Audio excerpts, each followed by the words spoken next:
إن هذا القرآن يهدي للتي هي أقوم. یہ قرآن وہ رستہ دکھاتا ہے جو سب سے سیدھا ہے۔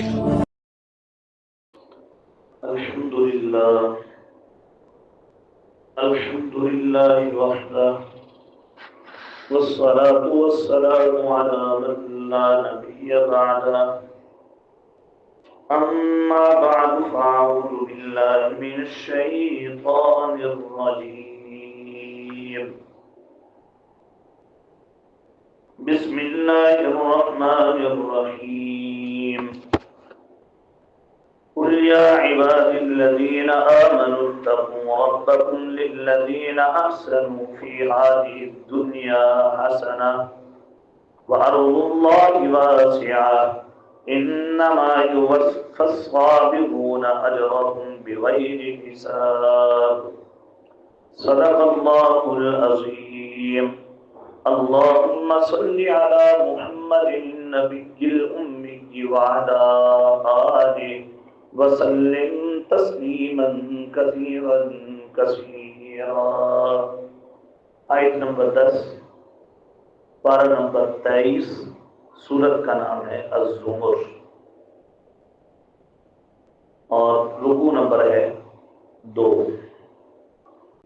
کل کے سبق میں اس سورہ مبارکہ کا ربط اور اس کا خلاصہ، اس کا موضوع وہ گزر چکا۔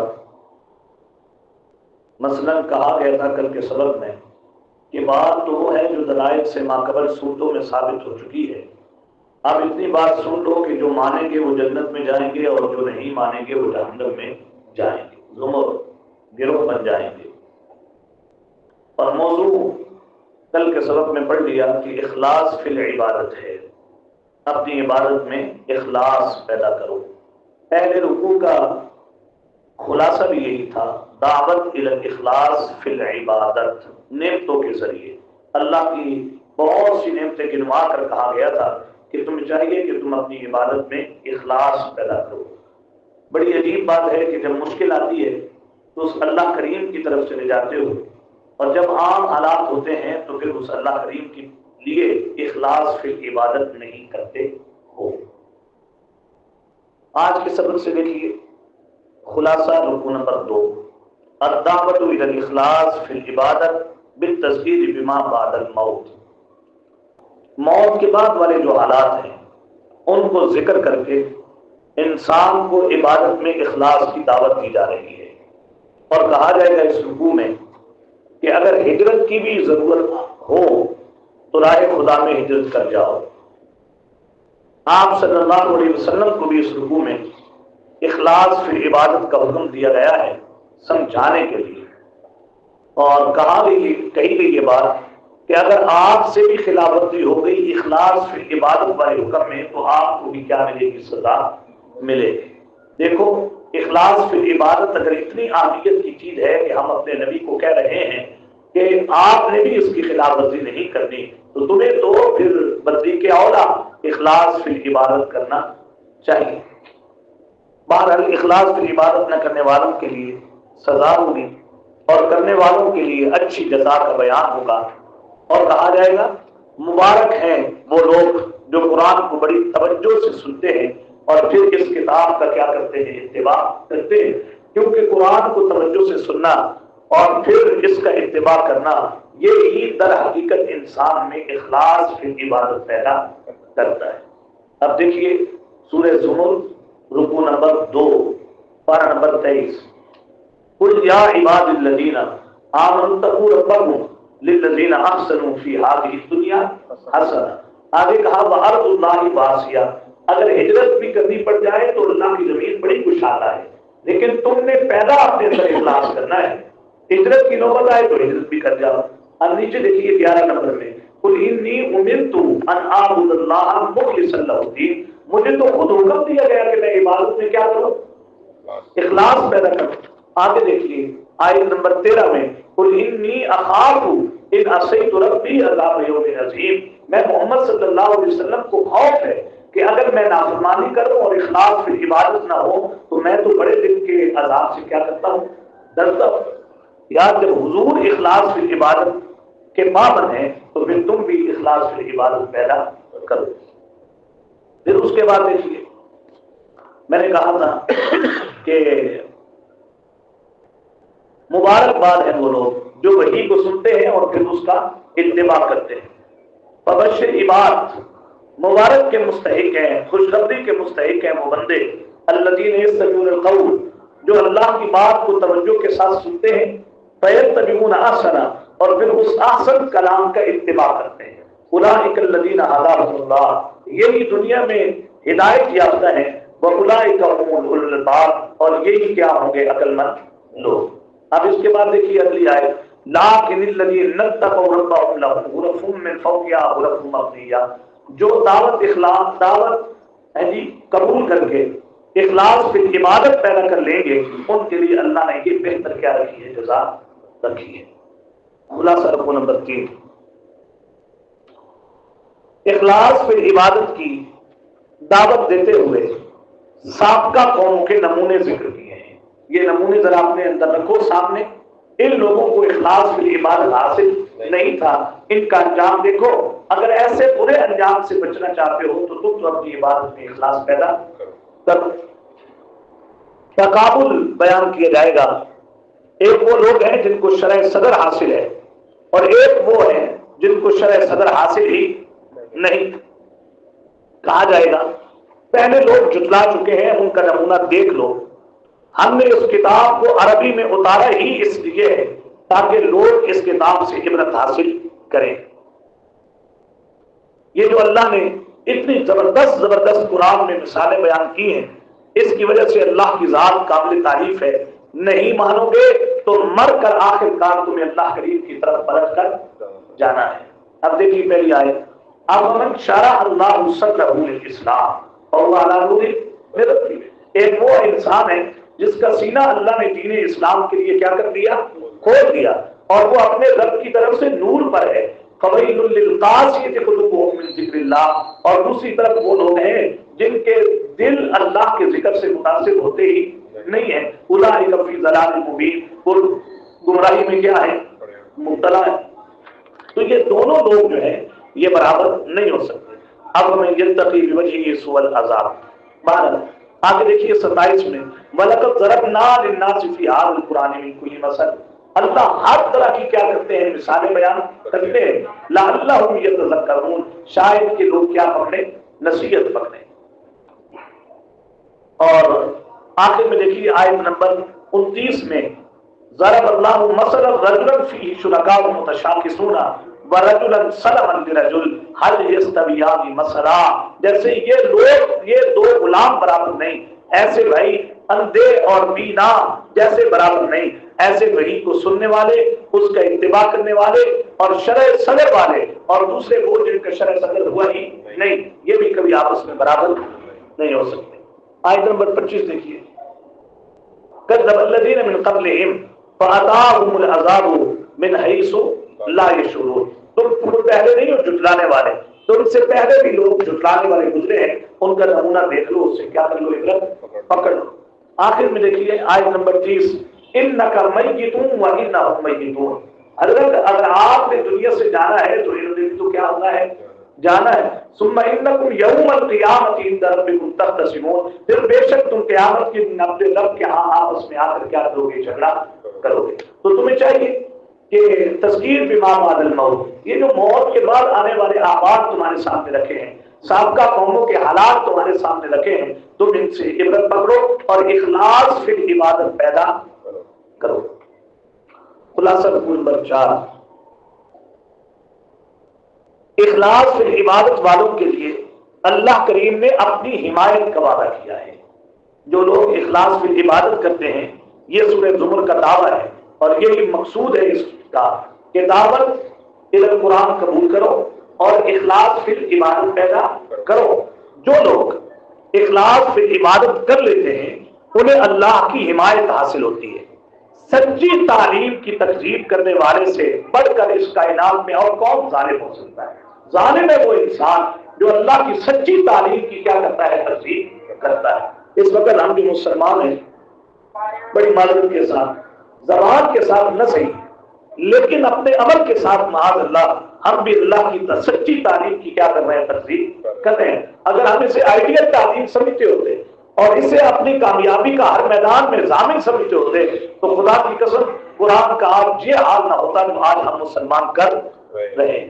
نیچے سے لے کر اوپر کی سطح تک ایسے لگتا ہے کہ ڈیلی کا قرآن پڑھنے کے بعد انسان کے شعور میں اتنا اضافہ ہوتا ہے اور اس قدر انسان کو اس بات پر یقین آنے لگتا ہے کہ ہمارے معاشرے میں جتنا ظلم اس وقت قرآن سے کیا جا رہا ہے اتنا کسی اور چیز کے ساتھ۔ اور آپ یقین مانیے کہ یہ نتیجے جو بھگت رہے نا عمر، یہ نتیجے بھگت ہی ہم اس لیے رہے ہیں کہ قرآن کے ذریعے شعور آیا نہیں اور مقصد حیات واضح ہوا نہیں اور سچی تعلیم کی تکذیب کر کے ہم لوگ اس وقت بڑے ظالم ہیں۔ بہرحال کہا جائے گا جب خالق اور طاقتور مانتے ہو تو تم اس کی دعوت کو کیوں نہیں مانتے ہو؟ پوچھو نا کہ زمین و آسمان کس نے پیدا کیا تو کہیں گے لا یقولون اللہ، کہو نا کہ مدبر کون ہے؟ ومن یدبر الامر، کہیں گے فسیقولون اللہ۔ مدبر بھی اللہ کو مانتے ہو، خالق بھی اللہ کو مانتے ہو، اس کی دعوت قبول کیوں نہیں کرتے ہو تم؟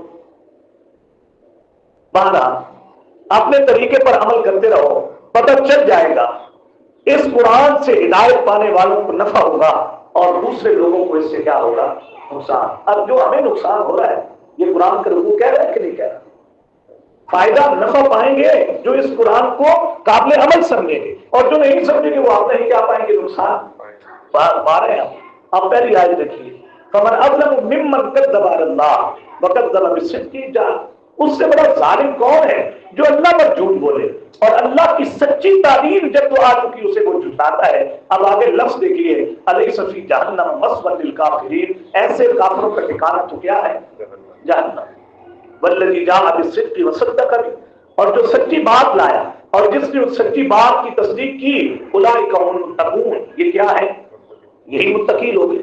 اب آگے دیکھیے آیت نمبر 36، کتنی خوبصورت بات ہے، الیس اللہ بکاف عبدا، کیا اللہ اپنے بندے کو کافی نہیں ہے؟ وَيُخَوِّفُونَكَ بِالَّذِينَ مِن دُونِهِ، اور وہ آپ کو ان لوگوں سے ڈراتے ہیں جو اللہ کے سوا ہے۔ انہیں بتائیے وَمَن يُضْلِلِ اللَّهُ فَمَا لَهُ مِنْ هَادٍ، جسے اللہ گمراہ کرتے اسے پھر کوئی بھی ہدایت دینے والا نہیں۔ کیا آپ دیکھیں نا اللہ نے اپنا کافی ہونا بیان کیا ہے نہیں کیا؟ یہ جو آدمی وحی کا اتباع کرتا ہے نا پھر اللہ کی حمایت اس بندے کو کیا ہوتی ہے؟ حاصل ہو جاتی ہے۔ اب آگے دیکھیے آیت نمبر 38، وَلَئِنْ سَأَلْتَهُم مَّنْ خَلَقَ السَّمَاوَاتِ وَالْأَرْضَ لَيَقُولُنَّ اللَّهُ، ان سے پوچھو زمین و آسمان کا خالق تو کیا کہیں گے؟ اللہ ہے۔ یا تم خالق اللہ کو مانتے ہو تو پھر اس کی دعوت قبول کیوں نہیں کرتے؟ اور تمہارے جو معبودان باطنہ ہیں یہ تم سے کوئی تکلیف نہیں ہٹا سکتے، تمہیں کوئی فائدہ نہیں دے سکتے۔ کل میرے پیغمبر کہیے حسبی اللہ، اللہ کی ذات مجھے تو کیا ہے؟ اگر نہیں مانتے تو آیت نمبر 39 دیکھیے، قل یا قوم اعملوا علی مکانتکم، اے حبیب ان کو کہیے تم اپنی جگہ پر عمل کرو، میں اپنی جگہ پر کیا کر رہا ہوں؟ عمل کر رہا ہوں۔ فسوف تعلمون، ان قریب تمہیں اس کا نتیجہ کیا ہو جائے گا؟ معلوم ہو جائے گا۔ آخری آیت دیکھیے، انا انزلنا علیک الکتاب للناس بالحق، ہم نے اس کتاب کو سچ اتارا ہے، حق کے ساتھ اتارا ہے۔ جو ہدایت پائے گا اسی کے لیے فائدہ مند اور جو گمراہ رہے گا اسی پر وبال ہوگا۔ وما انت علیہم بوکیل، میرے پیغمبر تو ایسے لوگوں کے اوپر کوئی نگراں نہیں ہے۔ خلاصہ رکوع نمبر 5، تارکین اخلاص فی عبادت کے لیے شفاعت کی نفی ہوگی۔ ہم کہہ رہے ہیں کہ آپ پیدا کرو اخلاص فی عبادت، لیکن اگر کوئی بندہ اخلاص فی عبادت پیدا نہیں کرتا، یہ تارکین اخلاص فی عبادت والوں کے لیے کل قیامت کے دن کوئی زبردستی سفارش کرنے والا۔ وجہ کیا ہے؟ وجہ ہے توحید سے نفرت۔ کہا جاتا ہے، بڑی عجیب بات ہے، انسان مصیبت میں ہم سے اپنا کام نکلوا لیتا ہے۔ جب اس پر کیا آتی ہے مصیبت، آئندہ کے وعدے کرتا ہے آئندہ نہیں کروں گا ایسے، تو ہم سے کام نکلوا لیتا ہے، اور پھر جب کام ہوتا ہے تو پھر قابلیت پر گھمنڈ کرنے لگتا ہے۔ پہلے کچھ نہیں ہوتا اور جب عطائے ربی ہوتی ہے تو پھر قدرت پہ کیا کرنے لگتا ہے؟ گھمنڈ کرتا ہے۔ ایسا ہی قارون نے بھی کیا تھا، بلکہ یہ رزق کی قبض و بسط یہ تو صرف کس کے اختیار میں؟ اللہ کے اختیار ہے۔ اس پہ ایسے بول نہ بولو جیسا کہ کس نے بولے تھے؟ قارون نے بولے تھے۔ ترجمہ دیکھیے آیت نمبر 43، ام اتخذوا من دون اللہ شفعاء قل اولو كانوا لا يملكون شيئا ولا يعقلون قل للہ الشفاعۃ جميعا. اور آگے دیکھیے فَإِذَا مَسَّ الْإِنسَانَ ضُرٌّ دَعَانَا، جب اس انسان کو کوئی تکلیف پہنچتی ہے تو پھر یہ انسان ہمیں پکارتا ہے. ثُمَّ إِذَا خَوَّلْنَاهُ نِعْمَةً مِنَّا، اور جب ہم اس کی نعمت کو اس کی تکلیف کو نعمت میں کیا کر دیتے ہیں؟ تبدیل کرتے ہیں. قَالَ إِنَّمَا أُوتِيتُهُ عَلَىٰ عِلْمٍ، کہتا ہے یہ تو مجھے میری عقل سے ملا ہے. آگے دیکھیے 50 میں قال الذين من قبلهم، تم کو پہلے نہیں ہو ایسی باتیں کرنے والے، تم سے پہلے بھی ایسے لوگوں نے باتیں کی تھی، لیکن فما اغنى عنهم ما كانوا يكسبون، انہیں پھر ان چیزوں نے کوئی فائدہ نہیں دیا.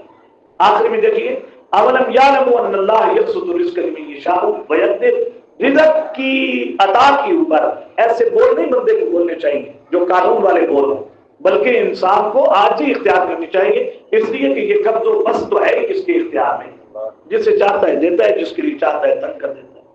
خلاصہ رکو نمبر 6، اخلاص فی العبادت والوں کے لیے نجات کا اعلان. واہ بھائی واہ، ایسے لوگوں کو اللہ کی رحمت سے مایوس نہیں ہونا چاہیے. ایک تو معافی کا اعلان ہے ایسے لوگوں کے لیے، اور دوسرا انہیں کہا جا رہا ہے کہ کبھی بھی تم اللہ کی رحمت سے نا امید نہ ہونا. اتباع قرآن کو شیوا بنانے کا کہا جا رہا ہے تاکہ کل قیامت کے دن دستے حسرت نہ ملنا پڑے. ترجمہ دیکھیے قل یا عبادی الذین اسرفوا، کہہ دیجیے نبی صلی اللہ علیہ وسلم ہے میرے بندو، اسرفوا علی انفسہم، جن نے گناہ کر کر کے اپنی جانوں پر کیا کیا ہے؟ ظلم کیا ہے. تمہیں اللہ کی رحمت سے نا امید ہونے کی ضرورت نہیں. اللہ کریم تم سب کے پچھلے گناہوں کو کیا کر دے گا؟ معاف کر دے گا.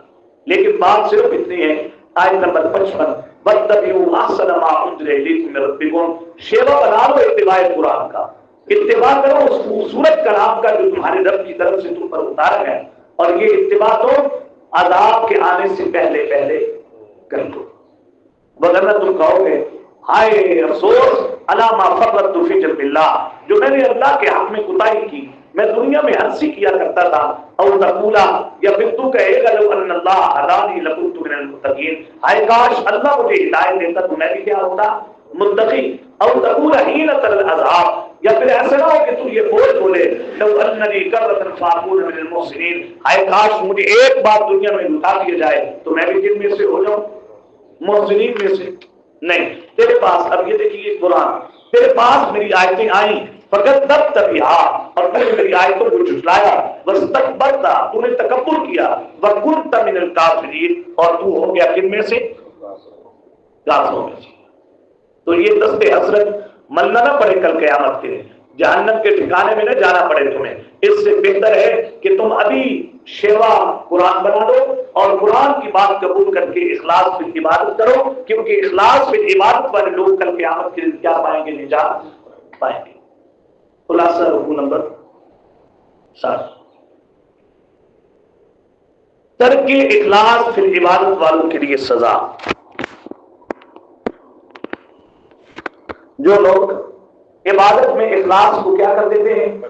ترک کر دیتے ہیں، ان کی سزا کیا ہے؟ وَلَقَدْ أُوحِيَ إِلَيْكَ وَإِلَى الَّذِينَ مِن قَبْلِكَ لَئِنْ أَشْرَكْتَ لَيَحْبَطَنَّ عَمَلُكَ وَلَتَكُونَنَّ مِنَ الْخَاسِرِينَ. کتنی سخت آیت ہے. ہم نے آپ کی طرف اور آپ سے پہلوں کی طرف وحی کر کے کہا ہے کہ اگر آپ سے بھی حضرت شرک سرزد ہو گیا لَيَحْبَطَنَّ عَمَلُكَ، تو ہم آپ کا عمل بھی کیا کر دیں گے اور آپ نقصان والوں میں سے ہو جائیں گے. شرک کا معنی سمجھتے نا؟ شرک کا معنی یہ ہوتا ہے کہ اس آدمی نے اخلاص کی عبادت نہیں کیا.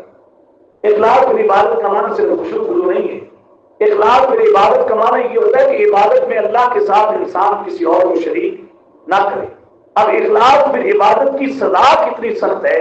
لئن اشرکت لیحبطن عملک، اخلاص کی عبادت نہ ہونے کی وجہ سے اگر معاذ اللہ نقل کفر نہ باشد، اگر حضرت کے سارے عمل ضائع ہو سکتے ہیں تو تمہیں بھی یہ سزا مل سکتی ہے کہ اللہ تمہارے اعمال ضائع سارے. یہ کیا ہے؟ اخلاص فی عبادت نہ ہونے والوں کی کیا ہے؟ سزا ہے. جب حضور کے لیے اتنا سخت حکم ہے تو بھائیو میری اور آپ کی کیا حیثیت ہے؟ جب حضرت کو اخلاص کی عبادت نہ ہونے پر اتنے سخت جملے کہے جا رہے ہیں، اور حالانکہ حضرت سے ہونا تو کچھ نہیں، حضرت تو معصوم ہے، سنایا تو مجھے جا رہا ہے کہ یار جب یہ معاملے حضرت کے ساتھ ہو سکتے ہیں، یہ نقصان وہاں ہو سکتا ہے، ہونا نہیں لیکن سمجھانے کے طور پر، تو یار تمہیں بھی تو ہو سکتا ہے یہ نقصان۔ بہرحال بل اللہ فاعبد وکن من الشاکرین، اللہ ہی کی عبادت کرتے رہو، وکن من الشاکرین، اور کیا ہو جاؤ؟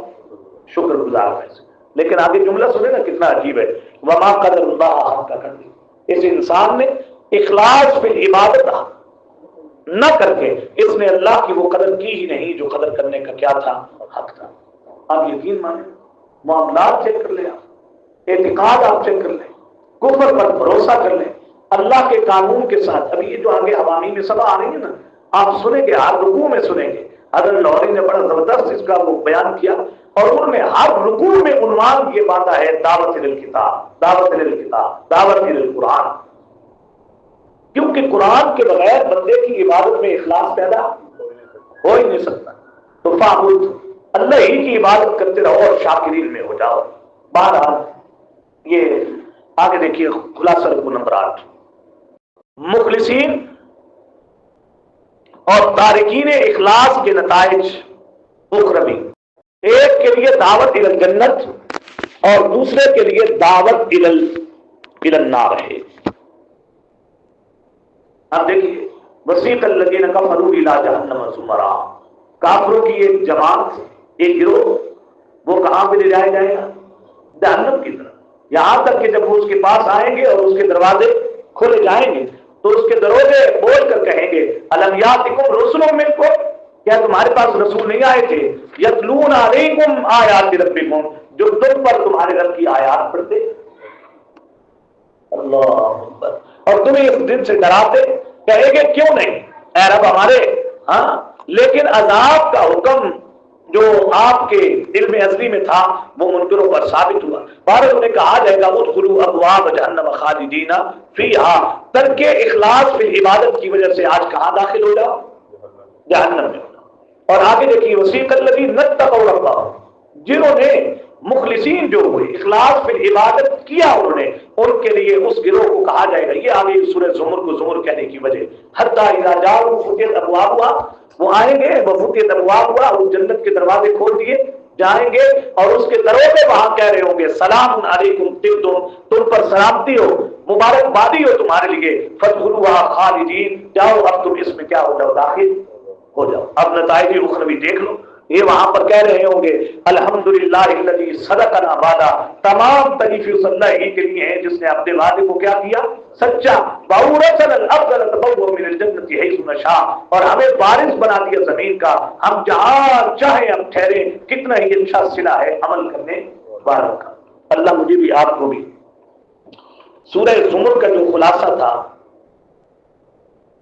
کہ اخلاص فی عبادت پیدا کرو، اس کی اہمیت تمہیں اس دن معلوم ہوگی جس دن لوگ دو گروہوں میں کیا ہو جائیں گے۔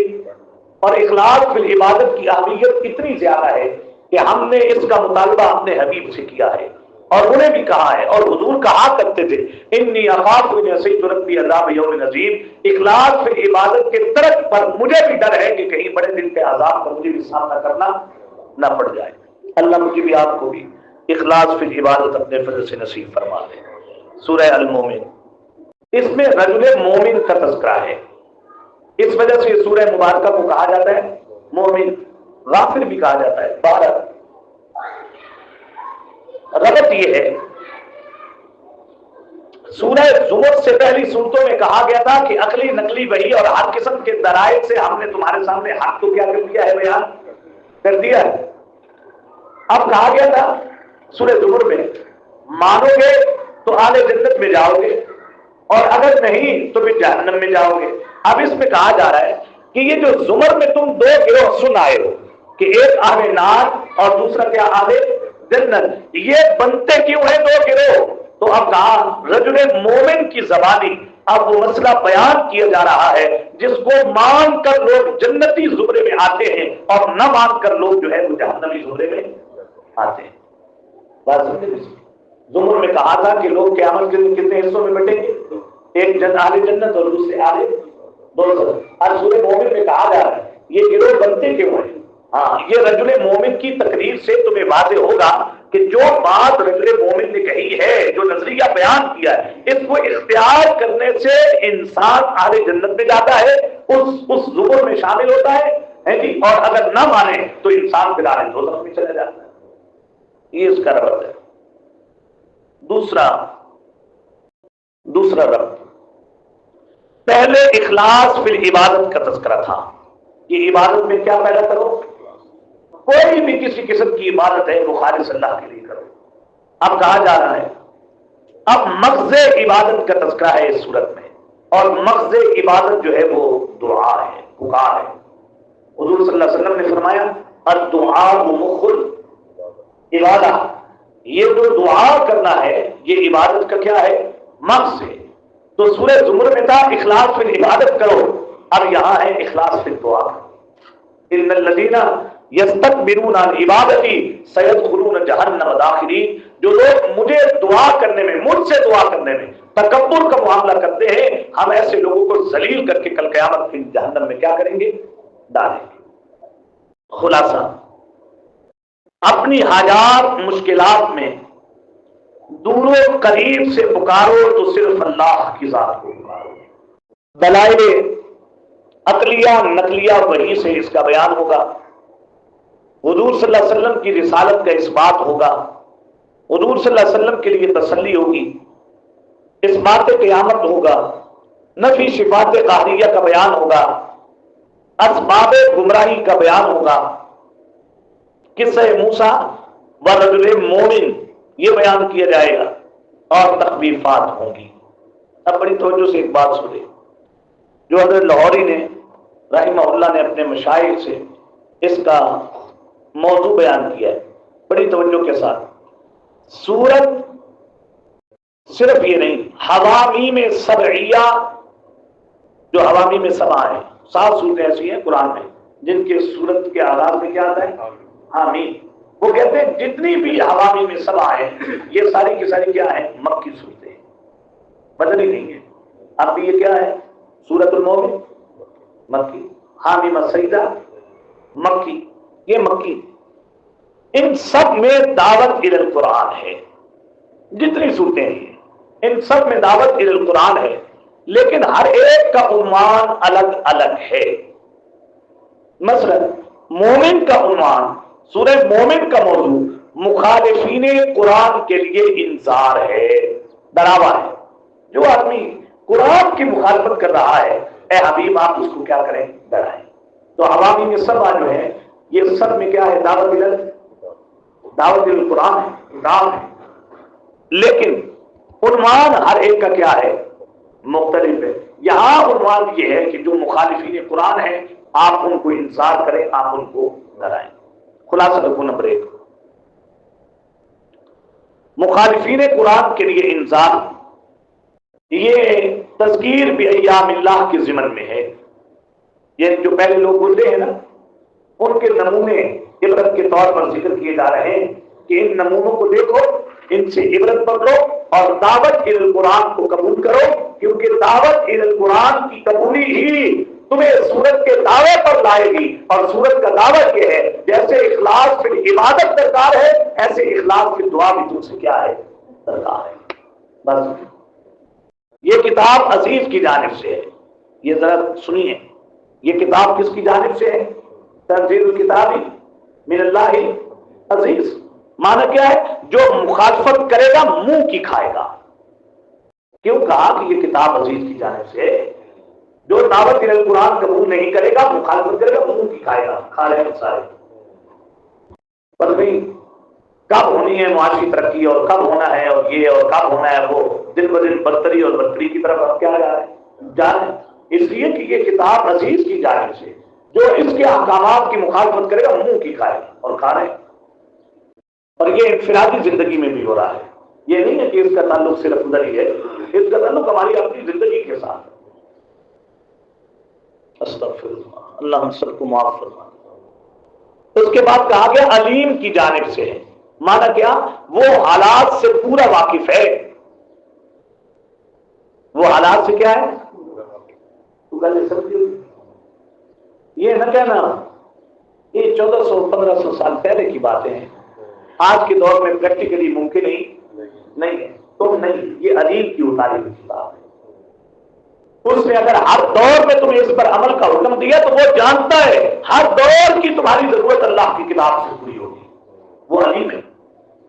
آگے مانا سنیے اور اپنا ایمان تازہ کیجیے. مان جاؤ گے تو غافل ہے. دعوت قرآن مان جاؤ گے تو آگے کیا لکھا ہے؟ غافل ذنب. یہ گناہوں کو کیا کرنے والا ہے؟ بخشنے والا ہے. اور آگے کہا وقابل التوب شدید العقاب للتوب. اگر نہیں مانو گے قرآن کی بات تو پھر یاد رکھو کہ وہ بڑی سخت سزا دینے والا ہے. اس لیے تمہیں چاہیے کہ تم دعوت کتاب کو کیا کرو؟ قبول کرو. بات سمجھ لیجیے. آخر میں کہا جائے یہ چند روزہ مہلت ہے، یہ چند روزہ مہلت ہے، کسی غلط فہمی کا شکار ہونا نہیں. اب دیکھیں نیچے آئیے 4 نمبر آیت دیکھیے. ما یجادل فی آیات اللہ الا الذین کفروا فلا یغررک تقلبهم فی البلاد. دھوکے میں نہیں آنا چاہیے بھائی. ساری تجارت تو باہر گوروں کے پاس ہے بھائی، معاشی استحکام تو ان کے پاس ہے، ہمارے پاس تو کچھ. یہ چل کذبت قبلہم قوم نوح، یہ آ گیا وہ نمونہ. یہ سابقہ قوموں کے تمہارے پاس کیا ہے؟ نمونے. اللہ 5 نمبر آئے دیکھیں نا نیچے آئے. وَحَمَّتْ كُلُّ أُمَّةٍ بِرَسُولِهِمْ لِيَأْخُذُوهُ. ہر ایک امت نے اپنے رسول کو پکڑنے کا ارادہ کیا اور غلط باتوں کے ساتھ بحث کرتے تھے تاکہ اس سے دین حق کو مٹا دیں. لیکن نتیجہ کیا نکلا؟ فَأَخَذْتُهُمْ، میں نے انہیں پکڑ لیا جو ہمارے رسولوں کو پکڑتے تھے. فَكَيْفَ كَانَ عِقَابِ، بتاؤ کہ پھر ہماری سزا کیسی. اب آپ اندازہ کریں اس چیز کا. اللہ ہمیں رخ موڑنے کی توفیق نصیب فرما دے. یہ نیچے سارا وہی تذکرہ ہے. جنت ماننے والوں کے لیے، دعوت قبول کرنے والوں کے لیے بہترین جزا. خلاصہ رکوع نمبر 2. مخالفین قرآن کے لیے انذار بضمن تذکیر بما بعد الموت. موت کے جو بعد کے احوال ہیں وہ ذکر کر کے دعوت قرآن قبول کرنے کا کہا جا رہا ہے. تذکیر نصیحت کی جا رہی ہے. موت کے بعد کے حالات ذہن میں رکھو اور وہ ذہن میں رکھ کر دعوت قرآن کو کیا کرو؟ قبول کرو.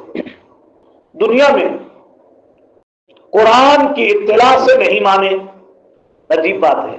دنیا میں اطلاع دی گئی نا قرآن کے ذریعے، یہ آخرت کے احوال ہیں. قرآن پڑھا ہی نہیں تو آخرت کے احوال کا پتہ کیا چلے گا؟ دنیا میں قرآن کی اطلاع سے نہیں مانے، اب اعتراف کرتے ہیں آخرت میں. قدرت کے کرشمے تو بہت ہیں لیکن عنابت نہیں، اس لیے تسلیم نہیں کرتے. وحی کے نزول کے لیے انتخاب اس اللہ کے قبضے میں ہے. قیامت کے دن کوئی شفیع اور کوئی انسان کے لیے زبردستی دوستی جو ہے وہ کام نہیں آئے. اب دیکھیے ان الذين كفروا ينادون لمقت الله اكبر من مقتكم انفسكم تدعون الى الايمان فتكفرون قالوا ربنا امتنا سنتين واحييتنا سنتين فاعترفنا بذنوبنا. اے اللہ آج ہم اپنے گناہوں کا کیا کرتے ہیں؟ اعتراف. فهل الى خروج من سبيل، اللہ ہے یہاں سے کوئی نکلنے کا کوئی راستہ؟ ذالکم بانه اذا دعي الله وحده كفرتم. یہ عذاب اس لیے ہے کہ جب تمہیں اکیلے اللہ کی کریم کی طرف بلایا جاتا تھا تو تم انکار کرتے تھے. وہیں یشرک بھی تؤمنوا، اور جب اس کے ساتھ شریک کیا جاتا تھا تو تم مان لیتے تھے. اب یہ موت کے بعد سارے احوال تمہیں اس لیے کیا آ رہے ہیں؟ پیش آ رہے ہیں. آخر میں کہتے ہیں وَأَنذِرْهُمْ يَوْمَ الْآزِفَةِ إِذِ الْقُلُوبُ لَدَى الْحَنَاجِرِ كَاظِمِينَ.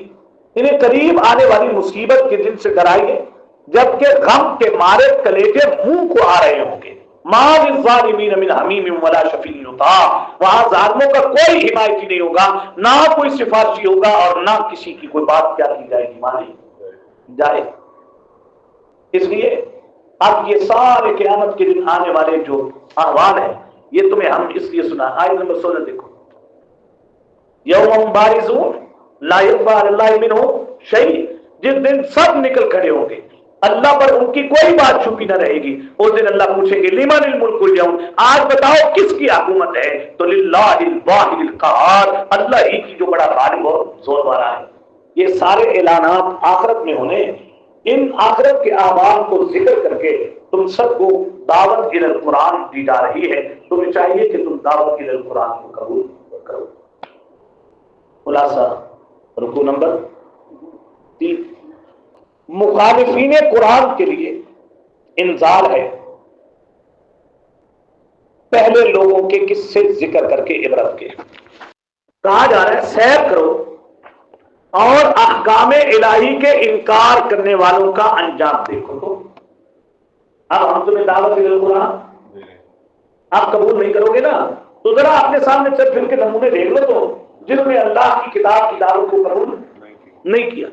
قصہ موسیٰ و فرعون علیہ السلام اس پر شاہد ہے کہ آل فرعون نے احکام الہی کا انکار کیا، تو وہ تمہارے کیا ہے بالکل سامنے. اب دیکھیے اولم یسیروا فی الارض، کیا یہ لوگ زمین میں چلتے پھرتے؟ انہیں چاہیے کہ دیکھیں کیسا تھا حال ان لوگوں کا، انجام ان لوگوں کا جو ان سے پہلے تھے. کانوا ہم اشد منہم قوۃ، وہ ان سے قوت میں کیا تھے؟ زیادہ تھے. وآثار فی الارض، زمین میں آثار کے اعتبار سے بھی زیادہ تھے. فاخذهم اللہ بذنوبہم، اللہ نے ان کو گناہوں کی وجہ سے کیا کر لیا؟ پکڑ لیا. پھر وہاں کوئی بچانے والا تو نہیں آیا. اگلی آیت دیکھیے 23، وَلَقَدْ أَرْسَلْنَا مُوسَىٰ بِآيَاتِنَا وَسُلْطَانٍ مُّبِينٍ إِلَىٰ فِرْعَوْنَ وَهَامَانَ فَقَالُوا سَاحِرٌ كَذَّابٌ. جب ان کے سامنے کتاب دی گئی، معجزات دیے گئے، تو انہوں نے کہہ دیا کہ یہ چپلا کیا ہے؟ جادو. آل حق کو قتل کیا، ان کے بیٹوں کو، ان کی عورتوں کو زندہ چھوڑا. اور فرعون نے کہا ضروری اقتل موسیٰ وَيَدْعُ رَبَّهُ، مجھے چھوڑے میں موسیٰ کو قتل کروں. اور وہ اپنے رب کو پکار لے. آج کی زندگی یہی کہتی ہے، ہم تمہارا حسد کرتے ہیں تو پکار دو تمہارا رب کہاں ہے. آج یہ جملے بولے جاتے ہیں انی اخاف ان یبدل دینکم. یہ ہر دور کے فرعون کو یہ فکر رہی کہیں تمہارا یہ دین بدل نہ دے، اور یظہر فی الارض الفساد، کہیں یہ زمین میں فساد ہی حکومت پہ قبضہ نہ کرے. وقال موسیٰ انی عذت بربی وربکم، حضرت موسیٰ نے کہا تھا میں اپنی اور تمہارے رب کی پناہ میں آ چکا ہوں ہر متکبر سے لا یؤمن بیوم الحساب، ایسا متکبر جو حساب کے دن پر ایمان ہی نہیں رکھتا. لہذا یہ نمونہ تمہارے سامنے ذکر کر دیا، اس سے عبرت پکڑو اور دعوت الی القرآن کو قبول کرو. رکوع نمبر 4، مخالفین قرآن کے لیے انذار ہے، وہی عنوان.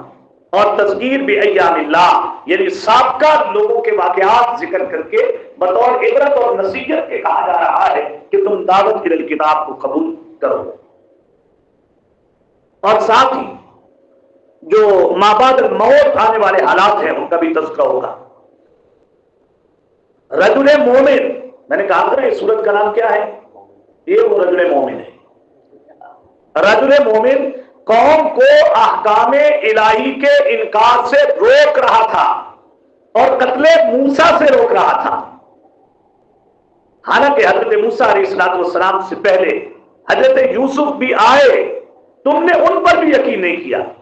آیات الہی میں دلیل کے بغیر جھگڑنا یہ اللہ کے غضب کو دعوت دینے کے مترادف ہوتا ہے، جیسا کہ فرعون نے کیا کیا تھا؟ جھگڑا کیا تھا. تم دعوت الی القرآن کو قبول کرو، آیات الہی میں جھگڑے نہ کرو، رجل مومن کا کردار ادا کر کے خود احکام قرآن پر عمل کرو اور لوگوں کو احکام قرآن پر عمل کی کیا دو دعوت. اب دیکھیے وقال رجل مومن من آل فرعون، آل فرعون میں سے تھا. حضرت موسیٰ بھی ایمان لایا، اپنے ایمان کو چھپاتا تھا. کہنے لگا تم قتل کر رہے ہو اس شخص کو جو کہتا ہے کہ ربی اللہ، میرا رب کون ہے؟ اللہ ہے. بقد جاءکم بالبینات من ربکم، یہ ساری بات آپ نے دیکھی. آگے دیکھیے 30 نمبر آئے. وقال الذی آمن یا قوم انی اخاف علیکم مثل یوم الاحزاب. اگر تم نے دعوت حضرت موسیٰ کی قبول نہ کی تو مجھے ڈر ہے کہ کہیں تمہارے اوپر یہ عذاب آ ہی نہ جائے.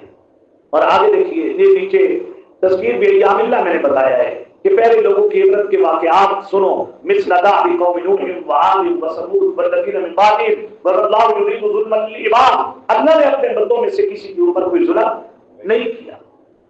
ہر نبی آ کر کے کہتا تھا اے میری قوم میں تمہیں پکار والے دن کے ڈر سے کیا کرتا ہوں، ڈراتا ہوں۔ آگے دیکھیے وَلَقَدْ جَاءَكُمْ يُوسُفُ مِنْ قَبْلُ، اس سے پہلے ان کے پاس کون آئے تھے؟ حضرت یوسف آئے، انہوں نے ان کی بات بھی نہیں مانی۔ آگے دیکھیے 35، یہ بڑی توجہ سے سنیے گا، الَّذِينَ يُجَادِلُونَ فِي آيَاتِ اللَّهِ بِغَيْرِ سُلْطَانٍ أَتَاهُمْ، جو لوگ اللہ کی آیتوں میں بے جا جھگڑا کرتے ہیں نا، کَبُرَ مَقْتًا عِندَ اللَّهِ، ان پہ اللہ کا غضب ہوتا ہے، وَعِندَ الَّذِينَ آمَنُوا، ایمان والوں کے ہاں، اللہ کے ہاں یہ بڑی غضب اور بڑی ناراضگی کی بات ہے، بڑی نازیبہ بات ہے۔ اصل میں یہ آدمی جو اللہ کی آیتوں سے جھگڑا کرتا ہے، یکبر اللہ ولا کل قلب متکبر جبار، اللہ ایسے متکبر کے دل پر کیا لگا دیتے ہیں، وہ جباریت لگا دیتے ہیں۔ خلاصہ رکن نمبر 5، مخالفین قرآن کے لیے انذار ہے، سابقہ قوموں کے نمونے بیان کر کے اور ما بعد الموت کے احوال بیان کر کے، وہی عنوان ہے۔ رجل مومن کی تقریر کہ میں تم لوگوں کو سیدھی راہ دکھاتا ہوں جس کی جزا بہت بہتر ہوگی، اور تم مجھے جہنم کی دعوت دیتے ہو، یعنی شرک کی دعوت دیتے ہو، جس کا نتیجہ کیا نکلے گا؟ دوزخ نکلے گا۔ مخالفین قرآن کا انجام فرعونیوں کی طرح ہوگا کہ ابھی تو آگ پر پیش کیے جا رہے ہیں اور قیامت کے دن دوزخ میں کیا کر دیے جائیں گے؟ ڈال دیے جائیں گے۔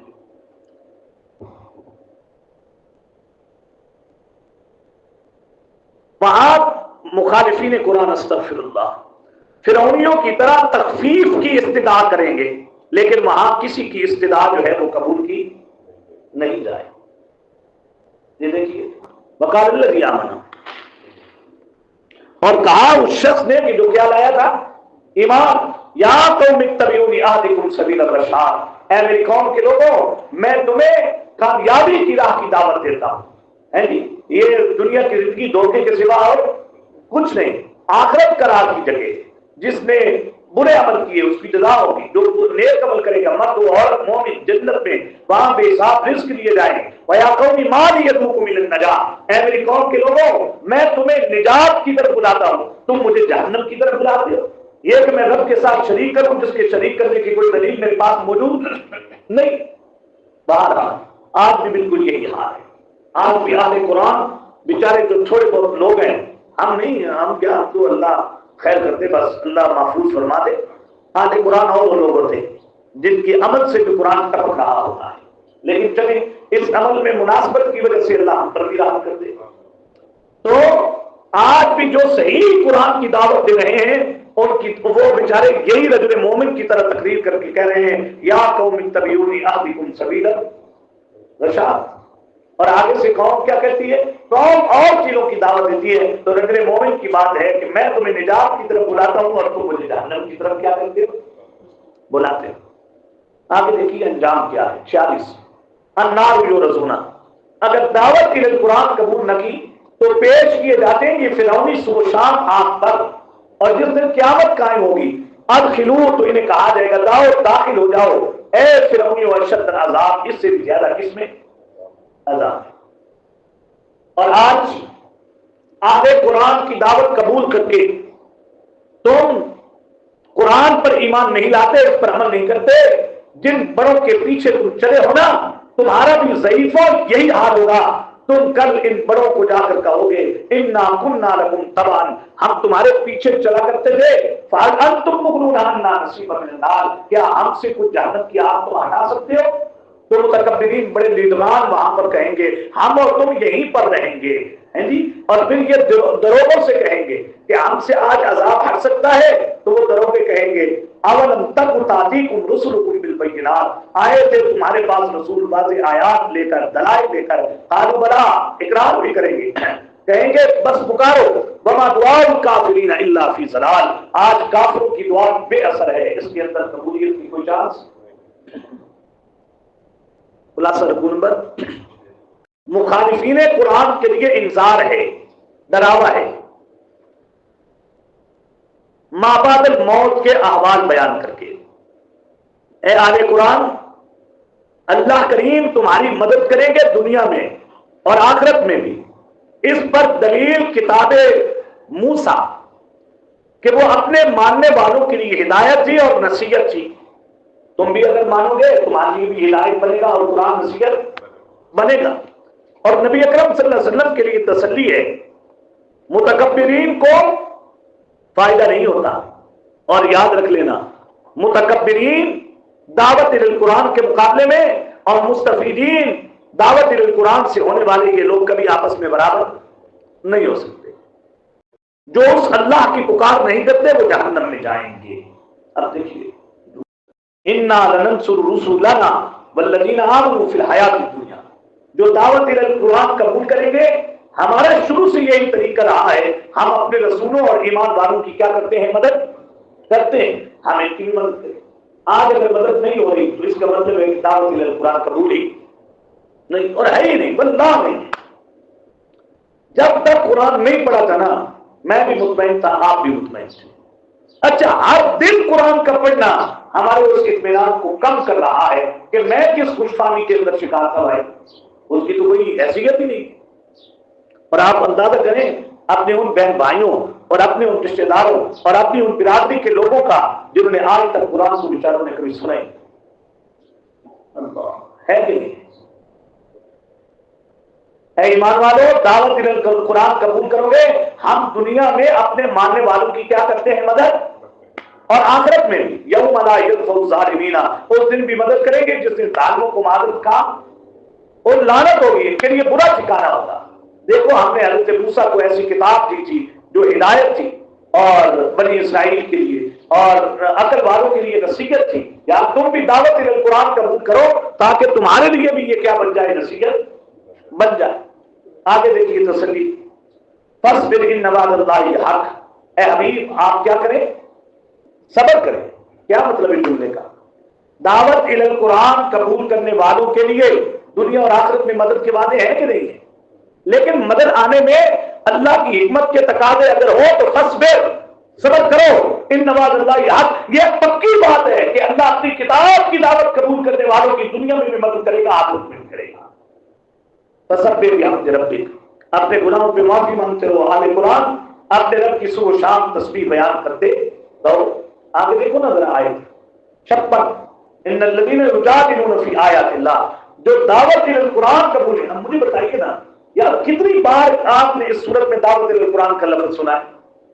اور یہ حوامی سبا میں ہے ہی سارا یہ۔ اب دیکھ لینا، بزرگوں نے اپنی طرف سے تھوڑی بات کی ہے، ہر دفعہ قرآن کی بات آ رہی ہے۔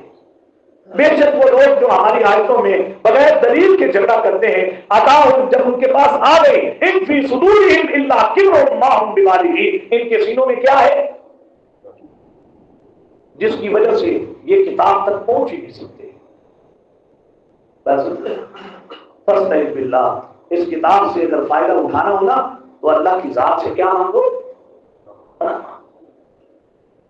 اور آخر میں دیکھو، وما یستوی الاعمی والبصیر، بھائی دعوت الکتاب قبول کرنے والے نہ کرنے والے یہ دونوں برابر ہو سکتے ہیں؟ نہیں، یہ دونوں برابر نہیں۔ اور آخر میں دیکھیے 60، وقال ربکم ادعونی استجب لکم، کہا ہے رب تمہارے لیے مجھے ہی پکارو، میں تمہاری دعائیں قبول کروں گا۔ بے شک وہ لوگ جو میری عبادت سے تکبر کا برتاؤ کرتے ہیں، سیدخلون جہنم داخرین، ہم ان کو ذلیل کر کے کہاں پہ ڈالیں گے؟ تبلیغ والے حضرات بڑا خوبصورت جملہ بولتے ہیں، اللہ والے بولتے ہیں، اصل میں جس انسان کو تنہائیوں میں اپنے رب کے ساتھ باتیں کرنے کا، مناجات کرنے کا موقع ملتا ہے، واقعتاً اللہ ان کی زبانوں سے عجیب جملوں کا صدور کرواتے ہیں۔ ابھی آپ یہاں جو سبق لیے ہیں نا، ابھی یہاں الگ بیٹھ جائیں، آپ کو ان لفظوں کی محتاجی ختم ہو جائے گی جو آپ بول رہے ہیں۔ اللہ کریم آپ کو اپنے الہام کرنے کے نئے الفاظ عطا کرتے ہیں۔ اللہ والے کہتے ہیں یہ دنیا میں اصول ہے کہ جس سے مانگو تو وہ ناراض، اور اللہ کی ذات وہ ہے کہ نہ مانگو تو وہ واہ، یہاں عزت نہ مانگنے کی حد تک تھی، بس جب تک نہیں مانگا قابل عزت ہے آپ، جس دن مانگا اس دن گئے، لیکن جس دن اللہ سے نہیں مانگا اس دن ادھر سے گئے وقال ربكم ادعوني استجب لكم اور ان الذين يستكبرون عن عبادتي. یہ بڑا عجیب ہے. ایک تو اس کا معنی مفہوم وہی ہے جو میں نے آپ کے سامنے ذکر کیا کہ عبادت کے اندر جیسے اخلاص چاہیے ایسے دعا میں بھی کیا چاہیے؟ اخلاص. اسی کو پکارو، پکار میں اس کے ساتھ کسی کو شریک نہ کرو. دوسرا اس کا معنی پتہ کیا ہے جو مفسرین نے لکھا ہے؟ ان الذين يستكبرون عن عبادتي. بجلی کے بل بھی ادا ہوئے ہیں، اللہ جتنے کی فیسیں بھی کیا ہوئی ہیں ادا ہوئی ہیں، گھر کا نظام اچھے طریقے سے چل رہا ہے، دل کی اچھی گاڑی مکان ہر چیز موجود ہے. اب یہ دعا کرتے ہی نہیں کہ ضرورت ہی محسوس کرتا. یستکبرون عن عبادتی، میری ضرورت ہی محسوس نہیں کر رہا. سیدخلون جہنم. وہ پڑھا تھا سورہ الکاف میں کہ دنیا داری کوئی معیوب چیز نہیں ہے، یہ بہت اچھی چیز ہے. یہ دو گے تو زکات دو گے، یہ دو گے تو راہ خدا میں خرچ کرو گے. اللہ دیتا ہی اس لیے. بے شک دنیا اتنی چوٹی کی مل جائے جیسے حضرت ذوالقرنین کو کیا ہوئی تھی، لیکن تعلق باللہ کے اندر کمی نہیں آنی چاہیے. یہ ویسے آپ سے سبب سورہ الکاف کے سبب بہت ٹاپ کا سبب تھا، مزیدار دینداری، اعلیٰ درجے، نیچے درجے، ادنا درجے، دنیا داری، ادنا درجے، اعلیٰ درجے، سب میں درستگی تعلق باللہ کی درستگی پر ہے. خلاصہ نمبر، جس خدا کے احکام کی مخالفت، جس خدا کے احکام کی مخالفت کر رہے ہو، ہم تمہیں ڈراتے ہیں ایسا نہ کرو کیونکہ وہ رب و مذکورہ خوبیوں والا ہے. اس رکوع میں اللہ کی کیا بیان کی گئی؟ خوبیاں. جو اتنا خوبیوں والا، اتنے اقتدار والا، اتنے زور والا، اتنا طاقتور، اتنا مختار ہے، ایسے خدا کے احکام کی تو مخالفت نہ کرو. مثلا خالق لیل و نہار، برکات دہندہ، رزاق، متصرف، مدبر، مختار، جب سب کچھ وہی ہے تو پھر یار تم اس کی دعوت القرآن کو کیا کرو؟ قبول کرو. دیکھیے اللہ الذی جعل لکم اللیل، وہ اتنی شان والا ہے کہ اس نے کیا بنائی ہے تاکہ تم سکون کرو، دن تاکہ تم کیا کرو؟ دیکھو. نیچے دیکھیے آیت خالق کل شیء، نیچے دیکھیے جعل لکم الارض قرارا والسماء بناء. ایسا ہے کہ وہ سب بڑا مصور ہے، ورزقکم من الطیبات، تمہارا رازق ہے. اب آخر میں کہا جا رہا ہے هو الحی، یہ جو اتنی خوبیوں کا مالک ہے، لا الہ الا ہو، اس کے سوا کوئی معبود نہیں. فادعوہ مخلصین لہ الدین، اسی کو پکارو اور پکار کے اندر عبادت کی طرح اخلاص پیدا کرو. الحمدللہ رب. آگے دیکھیے دلیل وحی، قل انی نہیت ان اعبد الذین تدعون من دون اللہ، کہہ دو مجھے تو ان چیزوں کی عبادت سے منع کر دیا گیا جن کی تم اللہ کے سوا کیا کرتے ہو عبادت. آگے پھر دیکھیے والذی خلقکم من تراب، کتنی شان والا ہے. اس نے تمہیں کس سے پیدا کیا؟ مٹی سے. پھر کس سے؟ پھر کس سے؟ پھر جناب طفل کی شکل میں نکال، پھر جوانیوں میں پہنچاتا ہے، پھر بڑھاپے میں لے کے جاتا ہے، کسی کو بڑھاپے سے پہلے فوت کر دیتا ہے. جو اتنی شانوں والا ہے تمہیں چاہیے کہ تم اس کی دعوت قرآن کو کیا کرو؟ قبول کرو. خلاصہ رکوع نمبر 8، مخالفین قرآن کے لیے انذار ہے مابعد الموت آنے والے حالات سے تذکیر کے ذریعے. آیات الہی میں جھگڑنے والے ان قریب اپنی غلطی کو مانیں گے، اپنی غلطیوں کا کیا کریں گے؟ اعتراف کریں گے. جب توق ان کے گلے میں ہوں گے اور پینے کے لیے ان کو کھولتا ہوا گرم پانی دیا جائے گا اور آگ میں ڈالے جائیں گے. اور اس رکوع میں حضرت نبی اکرم صلی اللہ علیہ وسلم کے لیے تسلی ہے کہ پہلے بھی آیات آئیں اور لوگوں نے ایسا ہی کیا جیسے آج آپ کے ساتھ کر رہے ہیں. ان کے حالات کو ذہن میں رکھ کر تسلی کریں کہ جب بھی دعوت قرآن دی جاتی ہے تو نتیجے میں ایسے رد عمل کا سامنا کرنا پڑتا ہے.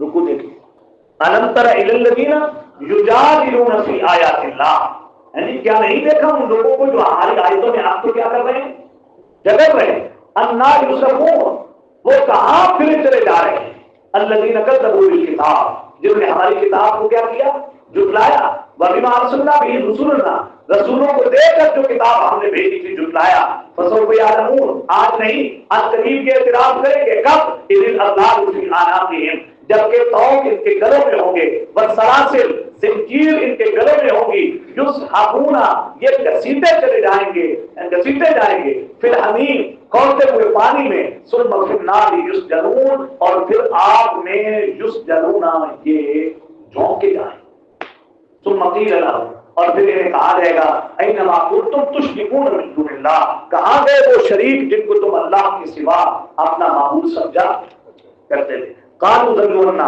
تو کہیں گے آج سارے یہاں سے کیا ہو گئے، گم ہو گئے، بل لم، ادھر دیکھو نا کیا کہیں گے، لم نکن ندعو من قبل شیئا، اللہ اس سے پہلے تو ہم کسی چیز کو پکارا ہی نہیں کرتے تھے، انکار کریں گے، ذالکم بما کنتم تفرحون فی الارض بغیر الحق وبما کنتم تفرحون، تم ملک میں ناحق خوشیاں مناتے تھے اور تم اترایا کرتے تھے، آج یہ ساری سزا اس کی تمہیں مل رہی ہے، ادخلوا، آج ہم بھی تو قرآن کی دعوت پہ اتراتے ہیں، آج ہم بھی تو قرآن کے بغیر کیا منا رہے ہیں، خوشیاں منا رہے ہیں، انجام کتنے برے ہیں، کہا جائے گا ابواب دوزخ میں کیا ہو جاؤ داخل، اور آگے دیکھو یہ حدود کے لیے تسلی ہے، فاصبر ان وعد اللہ حق، حضرت آپ صبر کریں، اللہ کے وعدے کیا ہیں، یا تو وہ عذاب جس کے ہم وعدے کر رہے ہیں دکھا دیں گے ادھر، یا پھر ہم آپ کو اگر لے بھی جائیں گے دنیا سے تو ان پر قرآن کی دعوت قبول نہ کرنے کا عذاب تو کیا آئے گا، دنیا میں آئے گا، اور آگے ہے وَلَقَدْ أَرْسَلْنَا رُسُلًا مِّن قَبْلِكَ، ہم نے آپ سے پہلے کئی رسول بھیجے ہیں، مِنْهُم مَّن قَصَصْنَا عَلَيْكَ، کچھ کے قصے ہم نے بیان کیے، کچھ کے ہم نے آپ پر نہیں کیے، اے رسول صلی اللہ علیہ وسلم، جب کبھی بھی رسول اللہ کی آیتوں کے ساتھ آتے تھے تو پھر ایسا معاملہ ان کے ساتھ پیش آتا تھا۔ خلاصہ رکوع نمبر 9، تذکیر بآلاء اللہ و بأیام اللہ، یعنی اللہ کی نعمتوں کے ذریعے اور سابقہ قوموں کے نمونوں کے ذریعے ایک بار پھر دعوت قرآن دی جا رہی ہے، مخالفت احکام قرآن سے ڈرایا جا رہا ہے، لفظ غور کرو بھائی کو، کیا بولا لفظ، مخالفت احکام قرآن، اور سمجھ لو ہمارے یہاں ہر بندہ قرآن پر ایمان رکھتا ہے لیکن ہر بندہ احکام کتاب کی مخالفت کرتا ہے، اس کتاب میں، اس رکوع میں مخالفت احکام قرآن سے ڈرایا جا رہا ہے۔ سنو بھائی کہ پہلے لوگ تم میں طاقت میں زیادہ تھے، احکام کتاب کی مخالفت سے ان کو برباد کر دیا، تم ان کے مقابلے میں کچھ نہیں، جنہیں قربتی معاشی حالت کچھ نہ ہو، جنہیں دنیا میں ویسی فقیر ہو، جن کا جانا بھی ہے جی ان کی احتیاطی کی علامت ہو، اور اگلوں کو ویسے ہی پتہ ہوتا ہے کہ کوئی سب کا کہا دینا جہاں پہلے ہی کر لو، جمع کر لو۔ اب دیکھیے اللہ الذی جعل لکم الانعام،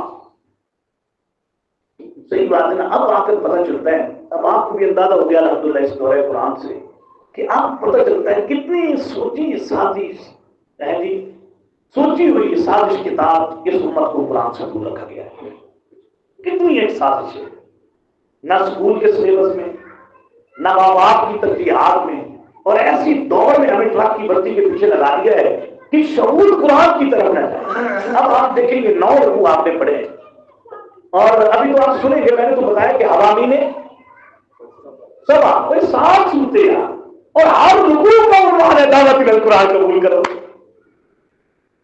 اور یہاں خدا کی قسم ہے قرآن پڑھ کر پتہ چلے گا کہ یار یہاں تو بظاہر دین سے جڑے ہوئے بھی دعوت قرآن قبول نہیں کر رہے۔ اے میرے اللہ، رکوع دیکھیے، اللہ الذی جعل لکم الانعام، اس کی نعمت تو چیک کرو، اس نے تمہارے لیے کیا پیدا کیے ہیں، چوپائے، بات سمجھ گئے، سکوٹی کا جو سامان ہوتا ہے وہ بھی اللہ ہی پیدا کرتا ہے، سکوٹی سمجھ لیں گے، لترکبوا منہا، تاکہ تم اس پر کیا ہو جاؤ، یہ گھوڑے، یہ اونٹ، یہ سواریاں وَمِنْهَا تَأْكُلُونَ، اور کچھ انعام اس نے تمہیں ایسے دیے ہیں کہ تم اسے کھاتے. اور کتنے منافع ہیں جانوروں میں، ہیں جی. تم اپنی ضرورت اور حاجت کی جگہ پر پہنچ جاتے ہو جو تمہارے سینوں میں پیدا ہوتی ہیں. کشتیاں دیکھو، یہ ساری ہیں نعمتیں. دعوت قرآن کو کیا کرو؟ قبول کرو. آگے دیکھیے اپنا یسیرو فی الارض، زمین میں چلتے پھرتے نہیں ہو. انجام نظر نہیں آتا اپنے سے پہلوں کا. کام اکثر امین ہو، جو واشدہ قوتن، جو طاقت میں ہر اعتبار سے تم سے کیا تھے؟ زیادہ تھے. وآثار فی الارض، اور ان نشانوں میں جو کہ ابھی بھی زمین میں وہ چھوڑ گئے، وہ پڑے ہوئے نظر آتے ہیں. فما اغنی عنہم ما کانوا یکسبون، ان میں سے انہوں نے کوئی بھی چیز کہا تمہیں کیا ہے، تمہارے پاس تو ہے ہی کچھ بھی. اور ان پر کیوں آیا؟ آپ توجہ کے ساتھ سنو. جب آئے ان کے پاس رسول واضح دلائل لے کر، فَرِحُوا بِمَا عِندَهُم مِّنَ الْعِلْمِ، وہ اسی پر خوش رہے جو ان کے پاس ہنر تھا. وَحَاقَ بِهِم مَّا كَانُوا بِهِ يَسْتَهْزِئُونَ، اور وہ حق کے اوپر کیا کرتے تھے؟ ہنسی کیا. اپنے علم، اپنے دانش مندی پر اتراتے تھے. کو گل سمجھو کہ نہیں؟ آج بھی یہی ہے. لوگ وہی کے اوپر نہیں کرتے، ایمان نہیں لاتے، لیکن وہ جو ٹیکنالوجی میں ممالک کیا کر رہے ہیں، ترقی کر رہے ہیں، تو وہ اس کے اوپر کیا کرتے ہیں؟ اعتراض. آگے دیکھو آیت نمبر 50 کی آخری، سنت اللہ التی قد خلت فی عبادی. اللہ کا وتیرہ یہی رہا ہے جو نعمتوں کے ذریعے بھی اور ما بعد الموت حالات سن کر بھی جو قومیں نہیں مانتی، پھر ایسے قوموں کو جینے کا کوئی حق دیا نہیں گا. سورت کا نام ہے حامیم السجدہ. آ رہا ہے آگے سجدے کا حکم ہے. اس میں ربط سورہ المومن میں ایمان لانے اور ما فوق الاسباب صرف اللہ کو پکارنے کا حکم تھا، یعنی اخلاص فی عبادت اور اخلاص فی دعا. عبادت کا مقصد. اب سجدہ میں اس پر استقامت کا حکم ہے. رجل مومن نے جو تقریر کی تھی، اور تم نے جو بات رجل مومن کی تقریر سے کیا کی، سنی سمجھی، اب اس صورت میں تمہیں اس پر استقامت کا کیا دیا جا رہا ہے؟ حکم. ڈٹو ہے، ڈٹو. ربط نمبر 2، یہ کہتے ہیں کہ مانا کہ ہمارے معبودان باطلہ کچھ نہیں کر سکتے، لیکن وہ ہمارے کام تو کروا دیتے. جب ہم ان کو پکارتے ہیں، ان سے دعائیں کرتے ہیں، تو ہمارا کام تو ابھی بھی آپ دیکھ لیں کتنے بندے یہ ہندو دیکھ لیں، گائے کی خلاصت تک کو مقدس جاننے والے وہ جھکتے ہیں تو ان کے کیا ہوتے ہیں؟ کام ہوتے ہیں. اس کا جواب دیا جائے گا وہ کچھ نہیں کر سکتے، صرف شیطان نے دھوکے میں ڈال رکھا ہے، کام تو اللہ کریم کی جانب سے ہوتے ہیں. جیسے حدیث میں کہا گیا نا، جو بندہ اللہ کے مقابلے میں کسی پر اعتماد اور یقین رکھتا ہے، اللہ اسی کے کیا کر دیتے ہیں؟ حوالے کر دیتے ہیں. کام ان سے نہیں ہوتے. کام حقیقت میں کرنے والی ذات کس کی ہے؟ اللہ کی. دعوی صورت کا یہ ہے، انما انا بشر مثلکم یوحا الی. آیت نمبر 6 دیکھیے. کہہ دیجیے سوائے اس کے نہیں، میں انسان ہوں تمہاری طرح کا. وہی کیا جاتا ہے میری طرف اس بات کو کہ انما الہکم الہ واحد، تمہارا الہ کیا ہے؟ ایک الہ ہے.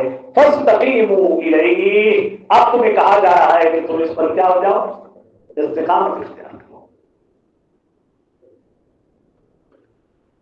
دلائل عقلیاں آئیں گے، شبہات کا جواب ہوگا، شکوے اور زجریں ہوں گی، تخویفات اور بشارتیں ہوں گی، طریقہ تبلیغ ہوگا، ترغیب الی القرآن ہوگی، نبی محترم صلی اللہ علیہ وسلم کی بشریت کا ذکر ہوگا، اور حضور کے فرائض منصبی بیان کیے جائیں گے.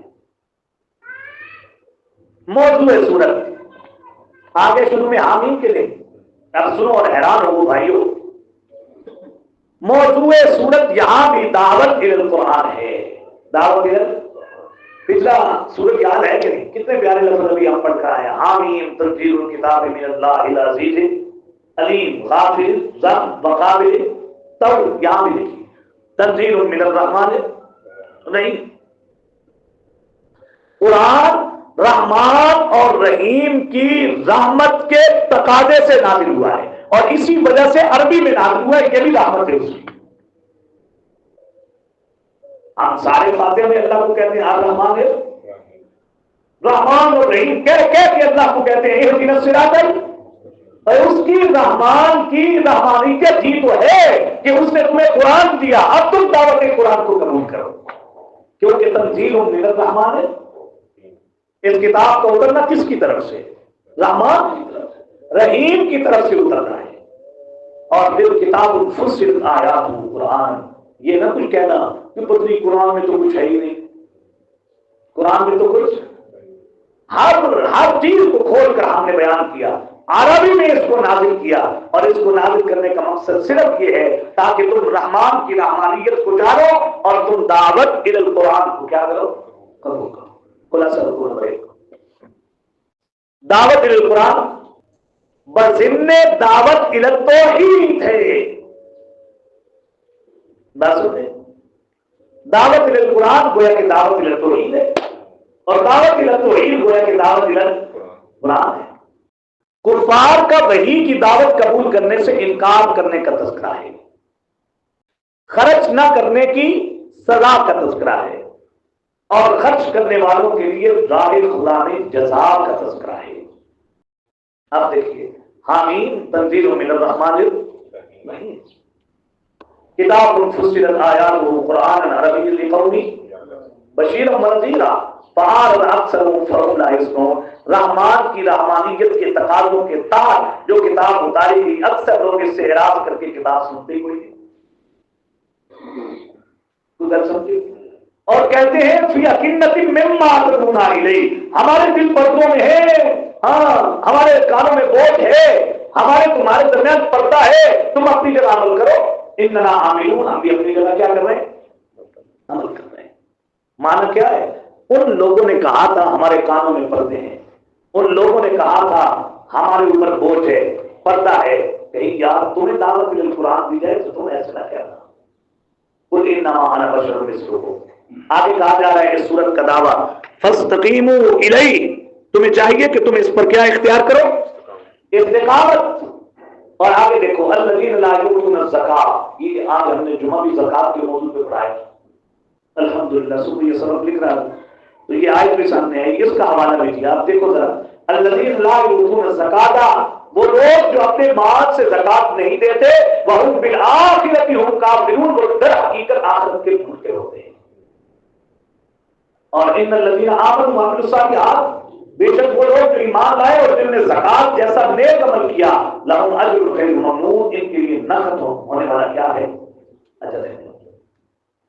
جی خلاصہ رکن نمبر 2، اللہ کریم کی نعمتوں سابقہ قوموں کے نمونے کے ذریعے دعوت الی القرآن، اور اس سے مقصود دعوت الی التوحید ہے کہ پہلے لوگوں نے انکار کیا، ہدایت کے مقابلے میں اندھا رہنے کو پسند کیا، پھر تم دیکھو کہ ان کا انجام کیا ہوا۔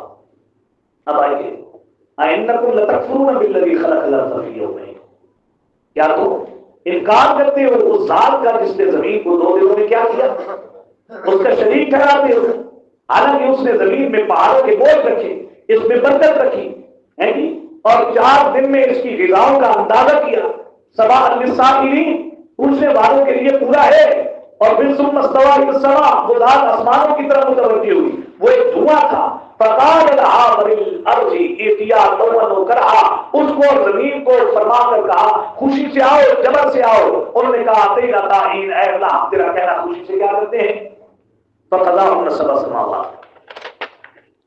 اب یہ اللہ کی کیا ذکر کی جا رہی ہے؟ نعمتیں، 7 آسمان، اور پھر جناب اس کے اندر آسمان دنیا میں ستاروں کے چراغ حفاظت کے ذریعے، یہ ساری اللہ کی نعمتوں کے ذریعے دعوت الی القرآن دی جا رہی ہے، اور اس کے ذریعے دعوت الی التوحید دی جا رہی ہے۔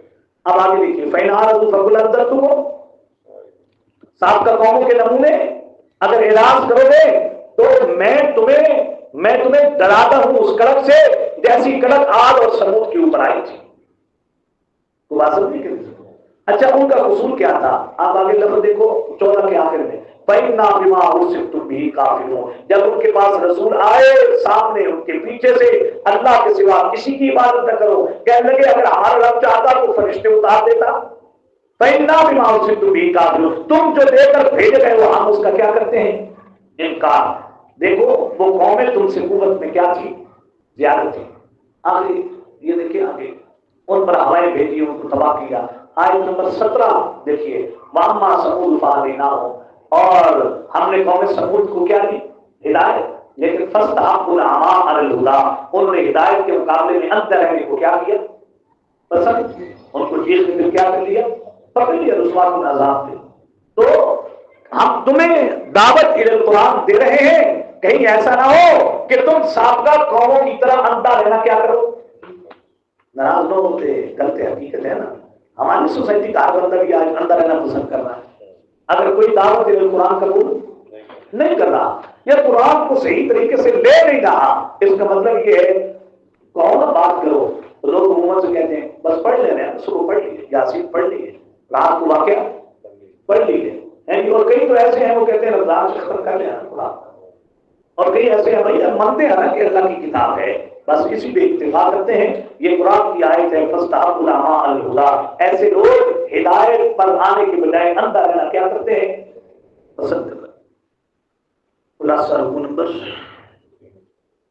3، دعوت الی القرآن، اس سے مقصود دعوت الی التوحید، موت کے بعد کے احوال بتا کر یہ قیامت کے دن منظم کھڑے ہوں گے اللہ کے سامنے، ان کے اعضاء گواہی دیں گے، طلب نہ ہونے کی وجہ سے شیاطین ان پر مقرر کر دیے جاتے ہیں جو ان لوگوں کو گمراہ کر دیتے ہیں۔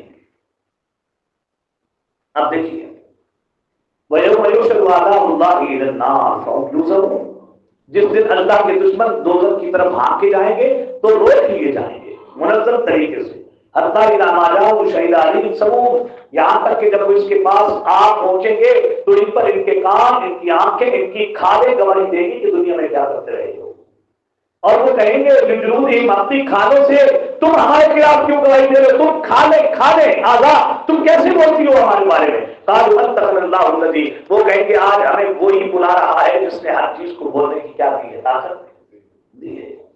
تم اپنے کانوں، آنکھوں اور چمڑوں کی اپنے اوپر گواہی دینے سے پردہ ہے نہ کرتے تھے، لیکن تم نے یہ گمان کیا تھا جو کچھ تم کرتے ہو ان اللہ لا یعلم، اس میں بہت سی چیزیں اللہ نہیں جانتا، بلکہ اللہ کی ذات ہر چیز کو کیا کرتی تھی؟ جانتی تھی۔ وہی یستعجبوا، آیت 24 میں دیکھیے، وہاں یہ معافی چاہیں گے لیکن فما هم من المعتدین، وہاں پر انہیں معافی دی نہیں جائے گی۔ وقیضنا لهم قرنا، ہم نے ان کے لیے ہم نشین مقرر کر دیے، ہاں جو انہوں نے برے کام کیے وہ اچھے کر کے دکھاتے ہیں، ان پر اللہ کی بات ثابت ہوئی، یعنی ایسے جیسے پہلے لوگوں میں جنوں کے انسانوں کے بارے میں اللہ کی باتیں کیا ہوئی ہیں؟ ثابت ہوئی ہیں۔ انہم کانوا خاسرین، یہ لوگ کس میں چلے گئے؟ مان کیا ہوا؟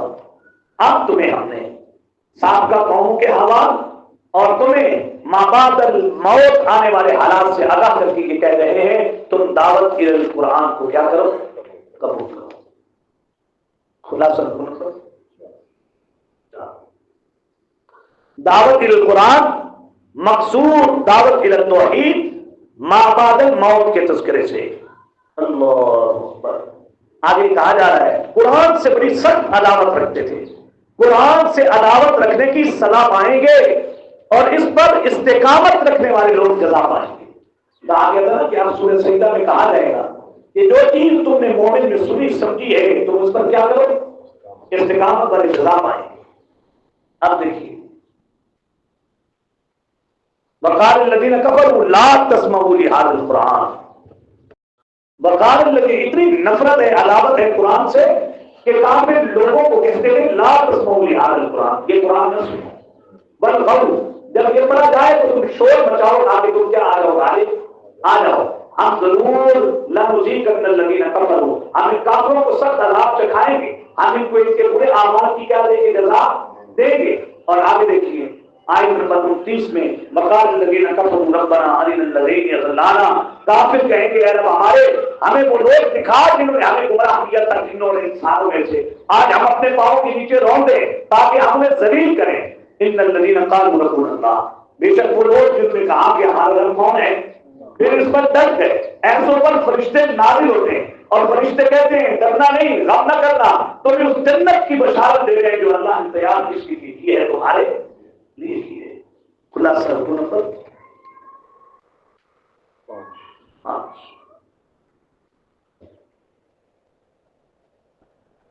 دعوت الی القرآن سے دعوت الی التوحید مقصود ہے۔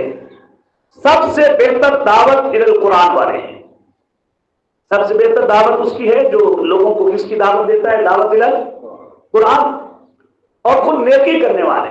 اب تم بتاؤ نا، ایک وہ بندہ جو دعوت الی القرآن دے رہا ہے، نیکی کر رہا ہے، دوسرا وہ جو قرآن کے قریب ہی نہیں آتا، کیا یہ دونوں اچھائی والے برائی والے برابر ہو سکتے ہیں؟ نہیں، کبھی برابر نہیں ہو سکتے۔ دیکھو، تم برائی کا جواب اچھائی سے دو، شیطان تم سے اس کے برعکس کروانا چاہتا ہے۔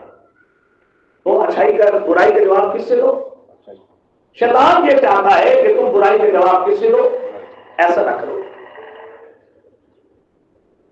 اللہ کریم نے جو ایسی شان والا ہے اس کی پناہ میں آؤ، اس کو سجدے کا مستحق سمجھو۔ اگر اللہ کریم کی ایسی شان مانتے ہو تو قرآن کی دعوت بھی مان لو۔ یہ کتاب باطل کے حملوں سے بالکل محفوظ ہے۔ باطل کی طرح مت حملہ کر لے، اس کتاب کی اوپر کبھی بھی کوئی حملہ کر، جو اتنا کچھ کر سکے ہیں وہ قرآن کیوں نہیں بدل سکے؟ نہیں، وہ بدل سکتے بھی نہیں۔ موسیٰ علیہ السلام کو جب ہم نے کتاب دی تو 2 طرح کے لوگ ہوئے۔ اے حبیب، آپ کے زمانے میں بھی لوگ کتنی طرح کے ہوں گے؟ 2 طرح کے۔ آپ کو دعوت کے مقابلے میں لوگوں کی تقسیم سے گھبرانا نہیں چاہیے۔ اب ترجمہ دیکھیے، وَمَنْ أَحْسَنُ قَوْلًا مِّمَّنْ دَعَا إِلَى اللَّهِ، اس سے اچھی دعوت کس کی ہو سکتی ہے؟ جو لوگوں کو اللہ کی کیا دے؟ دعوت الی القرآن دے، وَعَمِلَ صَالِحًا، نیک عمل بھی کرے اور کہے کہ میں فرما برداروں میں سے ہوں۔ خود بتاؤ نا، حسنہ اور سیئہ برابر ہو سکتی ہے؟ ادفع باللتی ہی احسن فإذا الذی بینک وبینہ عداوہ، جس بندے کے ساتھ تمہیں دشمنی ہو اس کی برائی کے جواب بھی اچھائی سے دو گے، کانہ ولی حمیم، تو وہ تمہارا گہرا دوست بن جائے گا۔ لیکن یہ بات صابرین کو کیا ہوتی ہے؟ عطا ہوتی ہے۔ یہ بڑے بخت والوں کو درجے ملتے ہیں جب شیطان تمہیں گمراہ کرنا چاہے اور وہ تم سے برائی کا جواب برائی سے دلوانا چاہے، فاستعن باللہ، تو پھر تم اللہ کی کیا مانگو؟ پناہ مانگو۔ اور پھر دیکھو، ایسی ذات جو لیل و نہار کی مالک ہے، شمس و قمر کی مالک ہے، ان مظاہر قدرت کو سجدے کے قابل نہ سمجھنا۔ جب ان چیزوں کے خالق کے لیے تمہیں سجدے کے لیے بلایا جائے، واسجدوا للہ الذی خلقہن، تو سجدہ کرنا اس اللہ کو جس نے ان چیزوں کو کیا کیا ہے؟ پیدا کیا ہے۔ آیت نمبر 42 دیکھیے، لا یأتیہ الباطل من بین یدیہ ولا من خلفہ تنزیل من حکیم حمید۔ یہ جو کتاب ہے یہ اتنی زبردست کتاب ہے کہ یہ باطل کے حملوں سے کیا ہے؟ محفوظ ہے۔ اس کے الفاظ پہ باطل حملے نہیں کر سکتا، اور اس کے ترجمے اور تفسیر کو بدل کر بھی باطل اس کے ہاتھ کے اوپر حملے کامیاب نہیں ہوں گے، کرتے رہیں گے۔ آگے دیکھیے، موسیٰ علیہ السلام کا واقعہ ہے۔ موسیٰ علیہ السلام کو وَلَقَدْ آتَيْنَا مُوسَى الْكِتَابَ، آیت نمبر 45، ہم نے موسیٰ علیہ السلام کو کتاب دی، فَاخْتُلِفَ فِيهِ، تو اس میں بھی کیا کیا گیا؟ اختلاف، اور لوگ 2 حصوں میں بٹ گئے۔ آپ جب دعوت الکتاب دیں گے تو یہاں بھی لوگ کیا کریں گے؟ 2 حصوں میں بٹیں گے۔ آپ کے ساتھ بھی ایسا ہوگا، لہذا ایسا ہونے پر میرے پیغمبر آپ کو گھبرانے کی کوئی ضرورت نہیں۔ ان کو کہیں گے اے معلومات تم جو مرضی تم عمل کرو۔ خلاصہ نمبر 6، دعوت الی القرآن مقصود دعوت الی التوحید ہے، اور ما بعد الموت کے تذکرے سے جب مرنے کے بعد یہ لوگ پوچھے جائیں گے تو یہ کہیں گے ہم تو شریک کرتے ہی نہیں تھے، ہم تو شرک کے قائل ہی نہیں تھے۔ اگر شامتے اعمال سے گرفتار ہو جائیں دنیا میں تو پھر مایوس ہوتے ہیں اور دوسروں کے دروازوں پہ جا کے گرتے ہیں۔ اگر اللہ کریم آرام دے دے تو کہتے ہیں کہ ہمارا حق تھا، ہمیں ملنا تھا۔ اگر لوگ قرآن والوں کا انکار کر بیٹھیں گے تو یہ یاد رکھنا چاہیے کہ ایسے لوگ خود ہی دور کی گمراہی میں کیا ہو جائیں گے، مبتلا ہو جائیں گے۔ اب دیکھیے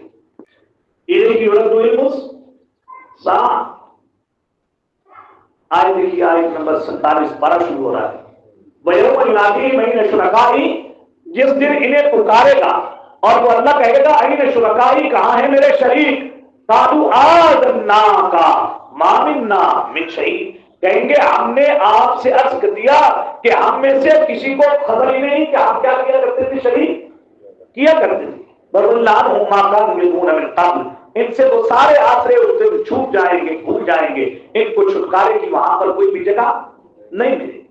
اب دیکھیے لا یسمع انسان من دعاء الخیر، انسان بھلائی مانگتے تھکتا ہی نہیں ہے۔ وَإِن مَسَّهُ الشَّرُّ، اور اگر اس انسان کو کوئی شر پہنچتا ہے فَيَئُوسٌ قَنُوطٌ، تو فوراً مایوس اور ناامید ہو جاتا ہے۔ دیکھو نا کتنی زندگی نعمتوں کے ساتھ ہم گزارتے ہیں، اور اللہ نہ کرے کبھی کوئی زندگی میں امتحان آ جائے تو ہم کہتے ہیں ہم ہی ملے تھے اس امتحان کے لیے۔ خیر مانگتے تھکتا نہیں، جب امتحان آئے مایوس ہو کر اوروں کے دروازوں پہ جاتا ہے، اور جب اللہ اس تکلیف کو ہٹا دے تو پھر کہتا ہے واقعتاً میں اس کا مستحق تھا، اسے ہٹ جانا چاہیے۔ ہاں آیت نمبر دیکھیے 51، وَإِذَا أَنْعَمْنَا عَلَى الْإِنسَانِ أَعْرَضَ وَنَأَىٰ بِجَانِبِهِ، جب ہم اس انسان پر انعام کرتے ہیں اعراض کرتا ہے، کنارہ کش ہوتا ہے۔ وَإِذَا مَسَّهُ الشَّرُّ، جب اس کو تکلیف پہنچتی ہے فَذُو دُعَاءٍ عَرِيضٍ، تو پھر لمبی چوڑی دعائیں کرنے لگ جاتا ہے۔ کیسا حال ہمارا خدا بھی حال کر رہا ہے۔ انعام کرتے ہیں تو فرض نماز پڑھنے کا بھی ٹائم نہیں، اور جب آزمائش آتی ہے تو پھر وظیفے دار وظیفے کرتا ہے، ڈبل شروع ہائے ہائے۔ اللہ مجھے بھی آپ کو بھی ان حالات کو ذہن میں رکھ کر دعوت قرآن کو قبول کرنے کی توفیق عنایت فرما دے۔ سورت کا نام ہے الشورا، لفظ شورا آ رہا ہے اس میں مشورہ، اسی مناسبت سے نام رکھ دیا۔ آپ پچھلی میں تو انہوں نے کہا کہ تم تو ہمیں کہتے ہو کہ اللہ کو پکارو، اخلاص بالعبادت اور اخلاص بالدعا کیا کرو، پیدا کرو۔ ہم دیکھتے ہیں کہ ہم اپنے معبودوں کو پکارتے ہیں تو قول تمہارے اگر وہ غلط ہے تو ہمارے کام تو وہاں سے ہو جاتے ہیں۔ تو ان کو کہا جا رہا ہے اصل میں کام وہ نہیں کرتے، کام اللہ کرتے ہیں۔ تمہارے اوپر شیاطین کا ایسا ہے کہ وہ حملہ ہوتا ہے، تم سمجھ رہے ہوتے ہو کہ یہ کر رہے ہیں، حالانکہ یہ کر کچھ نہیں سکتے۔ اب اس میں یہ کہا جا رہا ہے ہمیں تو تم روکتے ہو، لیکن ہمیں تو سابقہ کتابوں میں ایسی باتیں معلوم ہوتی ہیں کہ وہاں اجازت ہے اللہ کو بھی پکار لو اور اللہ کے غیر کو بھی پکارنا چاہو تو وہاں پکارنے کی کیا ہے، اور تم کہہ رہے ہو کہ اخلاص میں عبادت کرو، اخلاص میں دعا کرو۔ اس کا جواب دیا جا رہا ہے یہ اللہ کی کسی آسمانی کتاب میں ایسی بات نہیں ہے کہ اللہ نے نازل کی ہو۔ یہ گمراہ خود علماء، باقی علماء کے کارنامے ہیں کہ انہوں نے غلط باتیں کتاب کے اندر اپنے ہاتھوں سے لکھ کر لوگوں کو کہا ہے کہ میاں ایسے کیا کرو، یہ کرنے کا بھی اللہ نے کیا کیا ہے۔ اب آپ کو یاد ہوگا سورہ آل عمران میں حضرت عیسیٰ کے پکارنے والوں کو کہا گیا یہ کیوں کرتے ہیں، تو وہ کہتے تھے ہمیں حضرت عیسیٰ نے کہا ہے، یاد آیا کہ نہیں؟ اور وہاں کہا گیا تھا وَلَا يَأْمُرُكُمْ أَن تَتَّخِذُوا الْمَلَائِكَةَ وَالنَّبِيِّينَ أَرْبَابًا، أَيَأْمُرُكُمْ بِالْكُفْرِ، کسی نبی کو یہ بات ذہن نہیں رہتی کہ اسے بھیجا تو اس لیے کیا ہو کہ تم اللہ کریم کی طرف لوگوں کو بلاؤ اور وہ لوگوں کو کہے کہ کونوا عبادا لی من دون اللہ، اللہ کو چھوڑ کر تم میرے بندے بن جاؤ۔ ایسا ممکن نہیں۔ اگر تمہیں کہیں سے ایسی باتیں ملتی ہیں اور تم ان سے مغالطے میں لگے ہوئے ہو تو وہ کسی آسمانی وحی میں نازل نہیں ہے، بلکہ وہ گمراہ کن اور طاغی اور باقی علماء کی عبادتیں اندر داخل کی ہیں۔ اس شبہے کا جواب دیا جاتا ہے۔ اس پر دلائل عقلیہ ہوں گے، تخویفات ہوں گی، بشارتیں ہیں، اوصاف مستحقین جنت، اوصاف مبلغین، ترغیب آخرت، ترغیب اعمال صالحہ، اور ہدایت حاصل کرنے کا اصول بیان کیا جائے گا۔ اب دیکھیے خلاصہ رکوع نمبر 1، آپ کی وحی سابقہ انبیاء کی وحی کے مماثل ہے. آپ کی وحی کوئی نئی وحی نہیں، آپ کی وحی سابقہ انبیاء کی وحی کوئی طرح ہے، لہذا اس کے انکار کی کوئی گنجائش نہیں. اس کے باوجود شرکت نے آپ صلی اللہ علیہ وسلم کو کہا جا رہا ہے آپ کو وحی دینے کا مقصد انذار ہے. دو گروہ تو ہوں گے، ایک وحی کا انکار کرنے والا، ظاہری بات ہے کہ اس کا انجام کیا ہوگا؟ برا ہوگا. اب دیکھیے حامیم عین سین کاف کذالک یوحی الیک والی الذین من قبلک، اسی طرح وحی آپ کی طرف بھی کی گئی اور ان کی طرف بھی اے حبیب جو آپ سے پہلے، یعنی آپ کی اور ان کی وحی کوئی الگ الگ شے نہیں، مماثلت ہے. آیت نمبر 7 دیکھیے وَكَذَلِكَ أَوْحَيْنَا إِلَيْكَ قُرْآنًا عَرَبِيًّا، ہے کہ دعوت القرآن حامیم والی آیتوں میں ہم نے اس قرآن کو عربی میں اتارا لِتُنذِرَ أُمَّ الْقُرَىٰ وَمَنْ حَوْلَهَا، تاکہ آپ مکہ اور اس کے ارد گرد رہنے والے لوگوں کو کیا کریں؟ ڈرائیں. اور ڈرائیں آپ ایسے دن سے جس کے آنے میں کوئی شک نہیں. گروہ تو دو بنے گا قرآن کی دعوت سے، ایک گروہ فریق الجنہ اور دوسرا وہ فریق الفس. صحیح. وَلَوْ شَاءَ اللَّهُ لَجَعَلَهُمْ أُمَّةً وَاحِدَةً، اگر اللہ چاہتے تو ساروں کو کیا بنا دیتے؟ ایک ہی جماعت بنا دیتے. لیکن جس میں طلب نہیں ہے تو اللہ اسے کہاں نور قرآن نصیب فرمائیں گے. آیت نمبر 5 دیکھیے یسبحون بحمد ربهم ویستغفرون لمن فی الارض. مہارا رکو نمبر 2. آپ کی وحی سابقہ انبیاء کی وحی کی طرح ہے. یہ قرآن اس لیے نازل ہوا کہ فیصلہ جات اس کے مطابق ہوں. ان کو بھی کہا تھا جو پہلے تھے سیدھا رہنا، فرقے فرقے نہ ہو جانا. یہ ٹکڑے ٹکڑے ہو کر ہیں جی جو لوگ ہوتے ہیں ٹکڑے ٹکڑے ہوتے ہیں، ایسے لوگ کیا کر دیے جاتے ہیں؟ گمراہ کر دیے جاتے ہیں. کہا جا رہا ہے استقامت اختیار کرنا. یہ قرآن حق اور باطل کو پرکھنے کے لیے میزان عدل کا کیا دیتا ہے؟ کام دیتا ہے.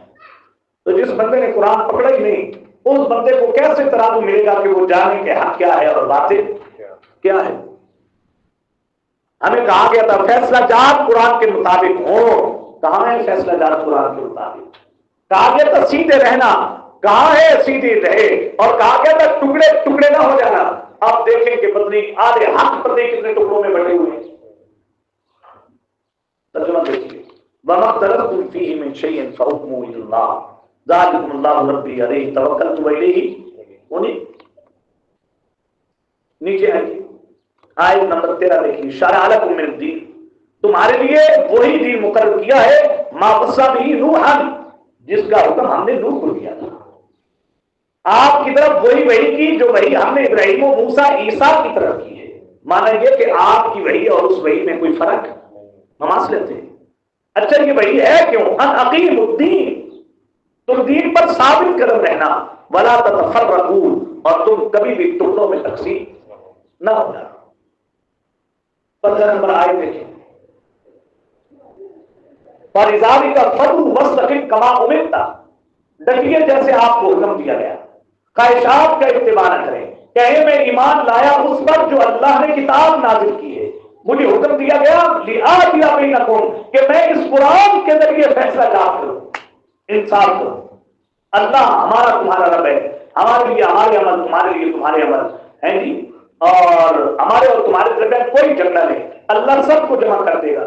جو لوگ اللہ کے دین کے بارے میں جھگڑا کرتے ہیں، بات اس کے کہ ان سے یعنی وہ مان لیا گیا، ان لوگوں کی حجت ان کے رب کے ہاں باطل ہوگی. آگے دیکھیے اللہ الذی انزل الکتاب بالحق والمیزان، اللہ نے اس کتاب کو جو اتارا ہے یہ حق اور باطل کو پرکھنے کے لیے ایک میزان اتارا ہے. یہ ترازو ہے، تم پرکھ سکتے ہو کہ حق کیا ہے اور میاں باطل کیا ہے. اللہ ہمیں بھی فیصلہ جات قرآن کے مطابق کرنے کی اور اس کے ذریعے حق و باطل کو پرکھنے کی توفیق نصیب فرما دیں. خلاصہ رکوع نمبر 3، قرآن کی دعوت نہ ماننے کی وجہ سے یہ تو نہیں کہ ان کے معبودوں نے کوئی اور نیا دین بنا دیا ہے کہ یہ آپ قرآن کی بات نہیں دے رہے، ان کے معبودوں کی بات دے رہے ہیں. یہ بات بڑی توجہ کا طلب ہے. آج بھی لوگ دین نہیں نہ لیتے، قرآن نہیں لیتے، وحی کو قبول نہیں کرتے. ایسے لگتا ہے جیسے کوئی اور نصاب کسی نے بنا کے دے دیا، قرآن کے مقابلے میں اسی نصاب کو پڑھ پڑھ کے زندگی گزار رہے ہیں. اور ماننے والوں اور نہ ماننے والوں کا انجام کیا یہ ہوگا. قرآن کو خود ساختہ خیال کرتے ہیں اور کہتے ہیں حبیب اللہ باطل کو مٹا دے گا اور اللہ کریم حق کو کیا کرے گا؟ ثابت کرے گا. تھوڑی نعمتیں ہیں، شکر ہے کہ ہم نے انہیں تھوڑی نعمتوں سے نوازا ہے. اگر ہم جتنا انہیں دے رکھا ہے اس سے اور زیادہ ہم دے دیں تو قرآن کی دعوت قبول نہ کرنے والے مزید بغاوت پر کیا آئیں گے اوپر. اور آج یہی حال ہو رہا ہے. دعوت قرآن جو بندہ قبول نہیں کرتا اس کے بعد جتنی دنیا ہوتی ہے وہ اتنا ہی اللہ کے حکموں کے خلاف بغاوت کرتا ہے. آیت نمبر 21 دیکھیے. ام لہم شرکاء شرعوا لہم من الدین، کیا ان کے اور شریک ہیں جنہوں نے ان کے لیے دین کا کوئی طریقہ نکال دیا ہے جس کی اللہ نے اجازت نہیں دی، یہ اس طریقے کو لے کے چل رہے ہیں. آیت دیکھیے 24. ام یقولون افترا علی اللہ کذبا فإن یشاء اللہ یختم علی قلبک ویمحو اللہ الباطل ویحق الحق بکلماتہ. اللہ باطل کو مٹا دے گا انشاءاللہ اور اللہ حق کو اپنے کلمے کے ذریعے کیا کر دے گا؟ ثابت کر دے گا. آگے دیکھیے آخری آیت. بسط اللہ رزق لعبادہ، جتنا اللہ نے دیا ہے اگر اللہ اس سے بھی زیادہ رزق کیا کر دے؟ بڑھا دے. لبغوا فی الارض، تو یہ زمین میں کیا کرنے لگ جائے؟ بغاوت کرنے لگ جائے. اللہ اپنے اندازے کے مطابق اتارتے ہیں جس کے لیے چاہتے ہیں. سوری میں نے آخری کہہ دیا. آیت نمبر یہ ہے 27. بلو بسط اللہ رزق، اگر اللہ رزق کیا کر دے؟ بڑھا دے اپنے بندوں کے لیے تو پھر یہ تو زمین میں کیا کرنے لگ جائے؟ بغاوت. اللہ اپنے اندازے کے مطابق ہی اتارتے ہیں. کیوں؟ اللہ کی ذات خبیر ہے بصیر، اور اللہ کی ذات کیا ہے؟ بصیر ہے. خلاصہ رکوع نمبر 4. آیات الہی میں مجادلہ کرنے والوں کی نجات نہیں ہوگی، آیات الہی پر ایمان لانے والوں کی نجات ہوگی جن کے اوصاف یہ ہیں جو مذکورہ ہیں آیت میں. اگر چاہیں تو مذکورہ اوصاف نہ اختیار کرنے والوں کو سزا بھی دے دے. قرآن کے قانون کو توڑ دینا اور دنیا پر مغرور ہو کر توڑ دینا یہ بہت عجیب بات ہے. اگر تم قانون قرآن پر عمل کرتے تو تمہیں دائمی راحتیں اور نعمتیں کیا ہوتی؟ نصیب ہوتی. لیکن اس کے لیے مذکورہ جو اوصاف ہیں اس رکوع میں وہ بندے میں ہونے کیا ہے؟ ضروری ہے. آگے دیکھیے. وما اصابکم من مصیبت فبما کسبت ایدیکم، تمہیں جو مصیبت بھی آتی ہے وہ تمہارے اپنے ہاتھوں میں کیا ہوا تمہارے بہت سی باتیں تو ہم ویسے ہی معاف کر دیتے ہیں. آیت 35 دیکھیے.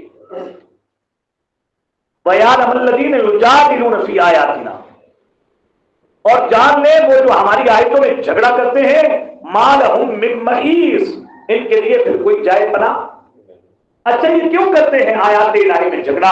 فَمَا أُوتِيتُم مِّن شَيْءٍ فَمَتَاعُ الْحَيَاةِ الدُّنْيَا، اصل میں دنیا کی وجہ سے کرتے ہیں، حالانکہ دنیا کا متاع تو ایک سال و سامان ہے اور جو اللہ کے پاس ہے وہ بہتر ہے، باقی رہنے والا ہے. لیکن اس دائمی نعمتیں ان لوگوں کو ملتی ہیں آمنوا، جو ایمان لائیں، وعلی ربہم یتوکلون، اور اپنے رب پر کیا کریں؟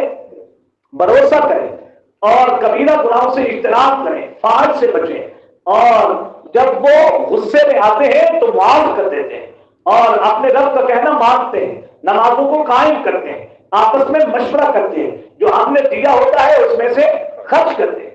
اور وہ لوگ جب ان پر ظلم ہوتا ہے ہم ینتصرون، تو صرف بدلہ لیتے ہیں، اور برائی کا بدلہ ویسی ہی برائی ہے، لیکن جو اس برائی کرنے والے کو معاف کر دے وَأَصْلَحَ، اور سلو کر لے، فَأَجْرُهُ عَلَى اللَّهِ، اس حق پر ہونے والے کو حق چھوڑنے کی وجہ سے اللہ کے ہاں اجر ملے گا.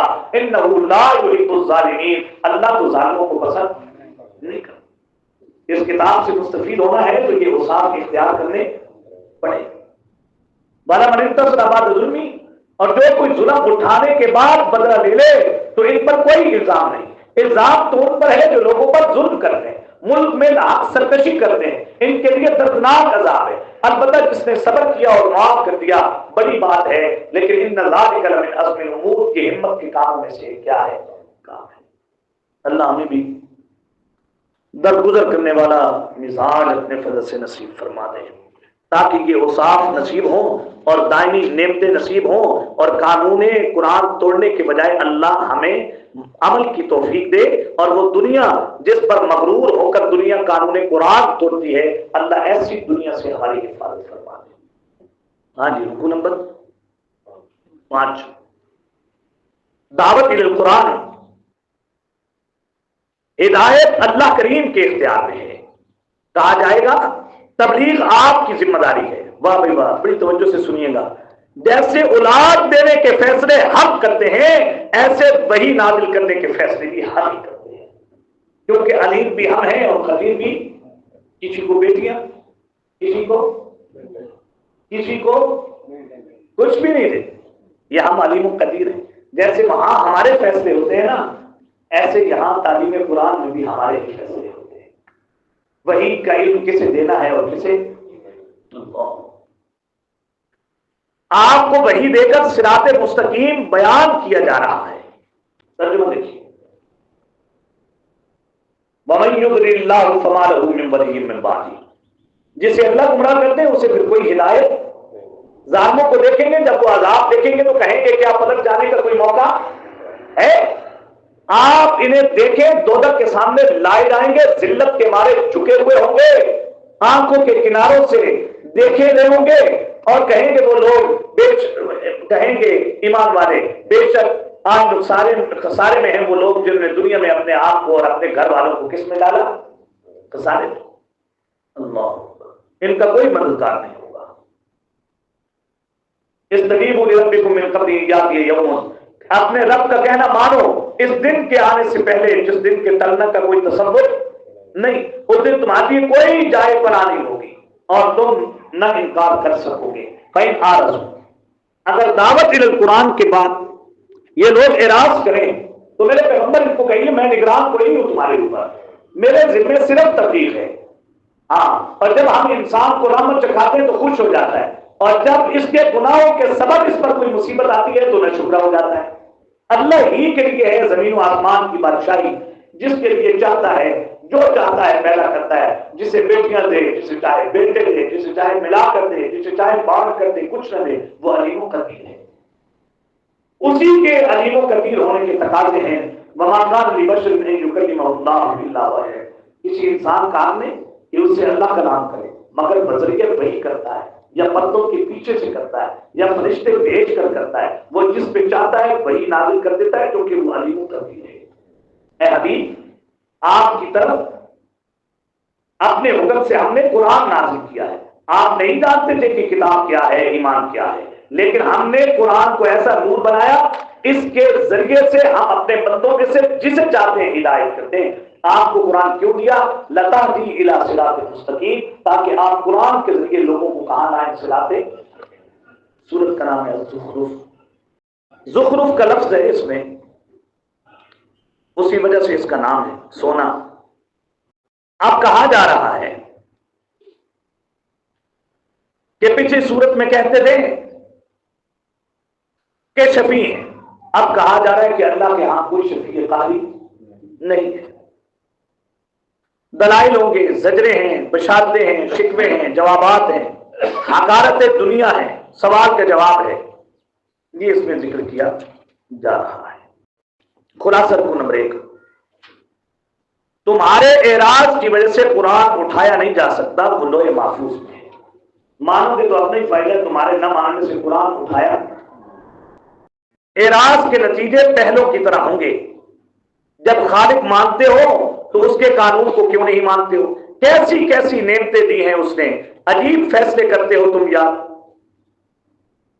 دیکھیے، حامیم بالکتاب مبین، دعوت القرآن، ہم نے اس قرآن کو عربی میں اتارا لعلکم تعقلون، تاکہ تم اسے کیا کرو؟ سمجھو۔ وَإِنَّهُ فِي أُمِّ الْكِتَابِ، یہ لوح محفوظ میں ہے، لدینا ہمارے پاس ہے، ہمارے نزدیک، لعلی بلند مرتبے والی اور حکیم حکمت والی کتاب ہے۔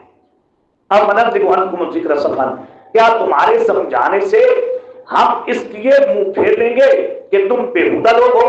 وَكَمْ أَرْسَلْنَا مِن نَبِيٍّ فِي الْأَوَّلِينَ، ہم نے تمہاری طرف تو پہلے رسول نہیں بھیجے، تم سے پہلے قوموں کی طرف بھی رسول آئے اور انہوں نے رسولوں کے ساتھ وہی کیا جو آج تم ہمارے اس رسول کے ساتھ کر رہے ہو۔ نتیجے جو ان کے نکلے تھے وہی تمہارے لیے بھی نکلیں گے۔ 9 نمبر دیکھیے، وَلَئِن سَأَلْتَهُم مَّنْ خَلَقَ السَّمَاوَاتِ، اگر ان سے پوچھو زمین و آسمان کس نے پیدا کیا تو کہتے ہیں لَيَقُولُنَّ خَلَقَهُنَّ الْعَزِيزُ الْعَلِيمُ۔ یار یہ مانتے ہو تو کہنا کیوں نہیں مان کے دعوت قرآن قبول کرتے ہو؟ جب کہتے ہیں تمہارے لیے زمین کو بچھونا کس نے بنایا، راستے کس نے بنائے تم یہ کرو، آسمان سے پانی کس نے اتارا ہے جی، جیسے یہ ساری چیزیں پانی کے ذریعے نباتات ہوتی ہیں، تم بھی مرنے کے بعد اٹھائے، کون ہے جس نے تمہاری لیے نام اور کشتیاں پیدا کی ہیں جس میں تم بیٹھتے ہو؟ اور سبحان الذی سخر لنا ھذا وما كنا له مقرنین، دعا کرو وَإِنَّا إِلَىٰ رَبِّنَا۔ جب یہ ساری چیزوں میں خالق اللہ کو مانتے ہو تو پھر دعوت بھی اللہ کی مانو اور دعوت الى القرآن کو قبول کرو۔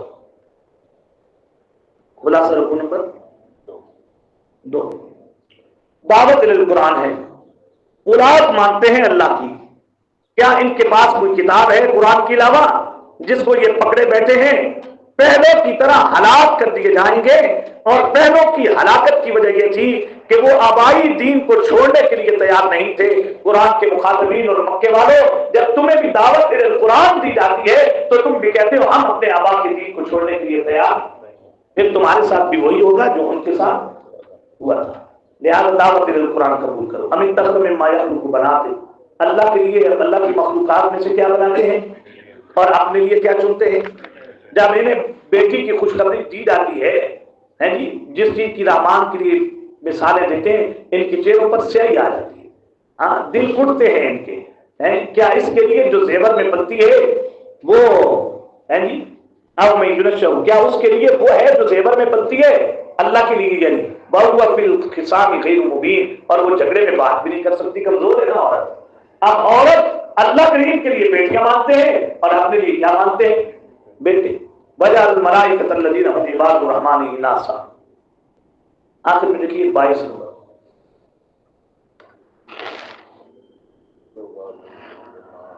بل قالوا انا وجدنا آباءنا علی امہ، جب انہیں دعوت دی جاتی ہے تو کہتے ہیں ہم تو اپنے باپ دادا کے طریقے پر چلیں گے، وَإِنَّا عَلَىٰ آثَارِهِمْ مُهْتَدُونَ، اور انہی کے ہم پیروکار ہیں، ادھر ہی چلیں گے۔ وَكَذَٰلِكَ مَا أَرْسَلْنَا مِن قَبْلِكَ فِي قَرْيَةٍ مِّن نَذِيرٍ، اے نبی یہ صرف آپ کے ساتھ نہیں ہوا، جب بھی کسی نبی میں بستی میں نبی آئے اور وہاں کے سرمایہ دار لوگوں نے نبی کا انکار کیا، اور انکار کرتے وقت یہی کہتے تھے انا وجدنا آباءنا علی امہ وعلی آثارہم مقتدون، کہ ہم اپنے باپ دادا کے طریقے کے پیروکار ہیں، ہم اسی پر کیا ہوں گے، چلیں گے۔ آخری آیت رکوع کی دیکھیے، فانتقمنا منہم، ہم نے ان سے بھی انتقام لیا جنہوں نے ہماری وحی کے مقابلے میں تقلید آبا کی، اور ہم ان سے بھی کیا رہیں گے، انتقام لیں۔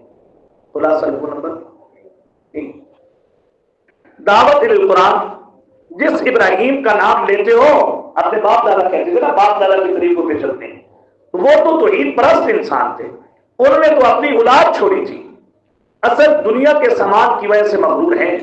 آپ جب قرآن لائے تو اس کو جادو کہتے تھے، اگر اللہ کریم کا کلام ہے تو یہ بڑی عجیب بات ہے، سنیے گا، کہتے تھے یہ قرآن اللہ کا کلام نہیں ہے، اگر یہ اللہ کا کلام ہے تو کسی بڑے آدمی پر کیوں نازل نہیں ہوا؟ جواب، جب دنیا تقسیم ہم کرتے ہیں، یہ تو دنیا سے لاکھ گنا بہتر چیز ہے، تو ہم آپ مرضی سے تقسیم کر کے خاص الخاص لوگوں کو قرآن دیتے ہیں، ہر بندے کو قرآن نہیں دیتے۔ وہ کہتے تھے نا کہ قرآن سچا ہوتا نا، کتاب ہوتی تو ایک دو بستیوں کے کسی بڑے آدمی پر قرآن کیا کیا جاتا، ایک جدید پہ قرآن اترنا۔ تو اللہ کیا کہہ رہے ہیں، جب دنیا کی تقسیم ہم کرتے ہیں تو اس کی تقسیم بھی کیا کرتے ہیں، ہم کرتے ہیں۔ اگر باقی لوگوں کے گمراہ ہونے کا خطرہ نہ ہوتا، اللہ اکبر، ہم ان کافروں کو یہ ساری چیزیں یہاں دنیا میں دے دیتے جو یہ نبی کے لیے کہتے ہیں تیرے لیے یہ کیوں نہیں ہے، تیرے لیے یہ کیوں نہیں ہے۔ ہمیں ڈر صرف اس بات کا ہے کہ اگر ہم ساری باتیں ان کو دے دیں کافروں کو، تو جو بیچارے ماڑے کمزور لوگ ہوں گے وہ بھی کہیں گے یار زندگی تو ان لوگوں کی ہے، ابھی جو کافروں کو دیا یہ کچھ بھی نہیں، ہم اس سے زیادہ دے دیتے، لیکن دینے میں صرف مسئلہ یہ تھا کہ جو دوسرے ہیں کہیں وہ بیچارے پھسل ہی قرآن سے بھارت۔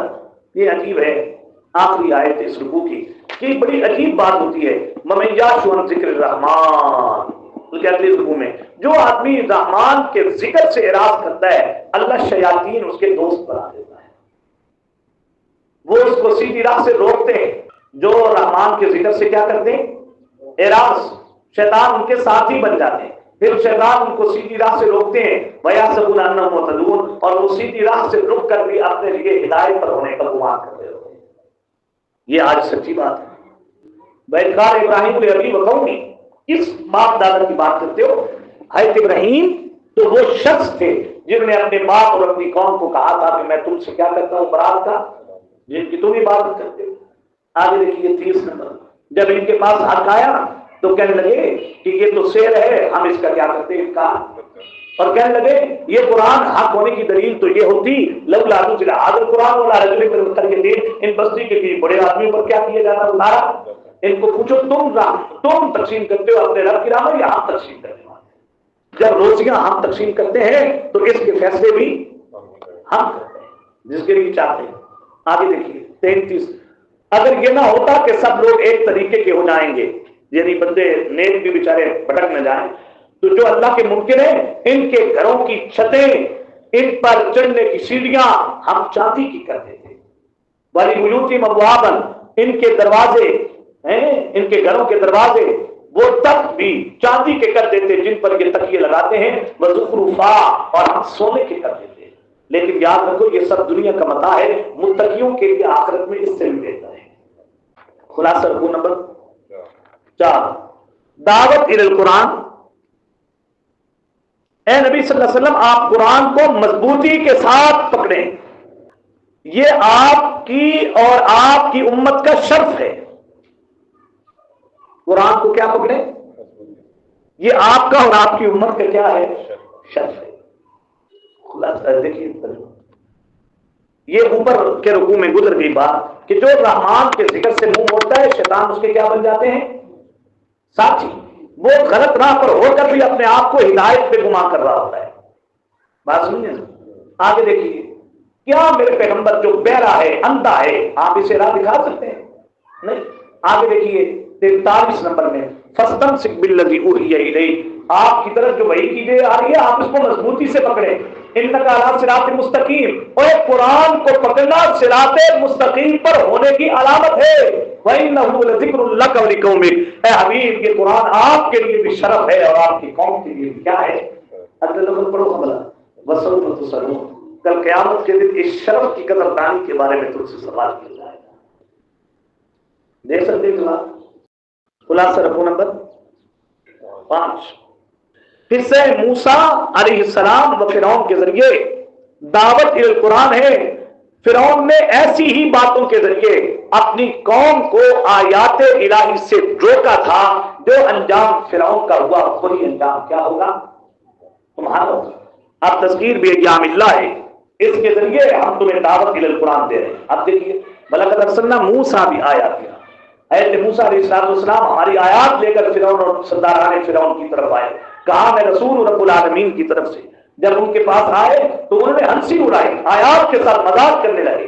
آج اگر حضرت آئے ہیں اور فرعون نے کیا کہا تھا؟ یا ایھا الساحر ادع لنا، انہوں نے کہا اے جادوگرو اپنے رب سے ہمارے لیے اس آج سے جو تجھ سے اس نے کیا ہے کہ ہم ضرور کس پر آئیں گے؟ راہ پر آئیں گے، دعا کرو ہم سے، اننا لمہتدون۔ 12 یہ 51 نمبر دیکھیے، ونادى فرعون فی قومہ، فرعون نے اپنی قوم میں منادی دی اور منادی دے کر کہا کیا میرے لیے مصر کی بادشاہت نہیں ہے؟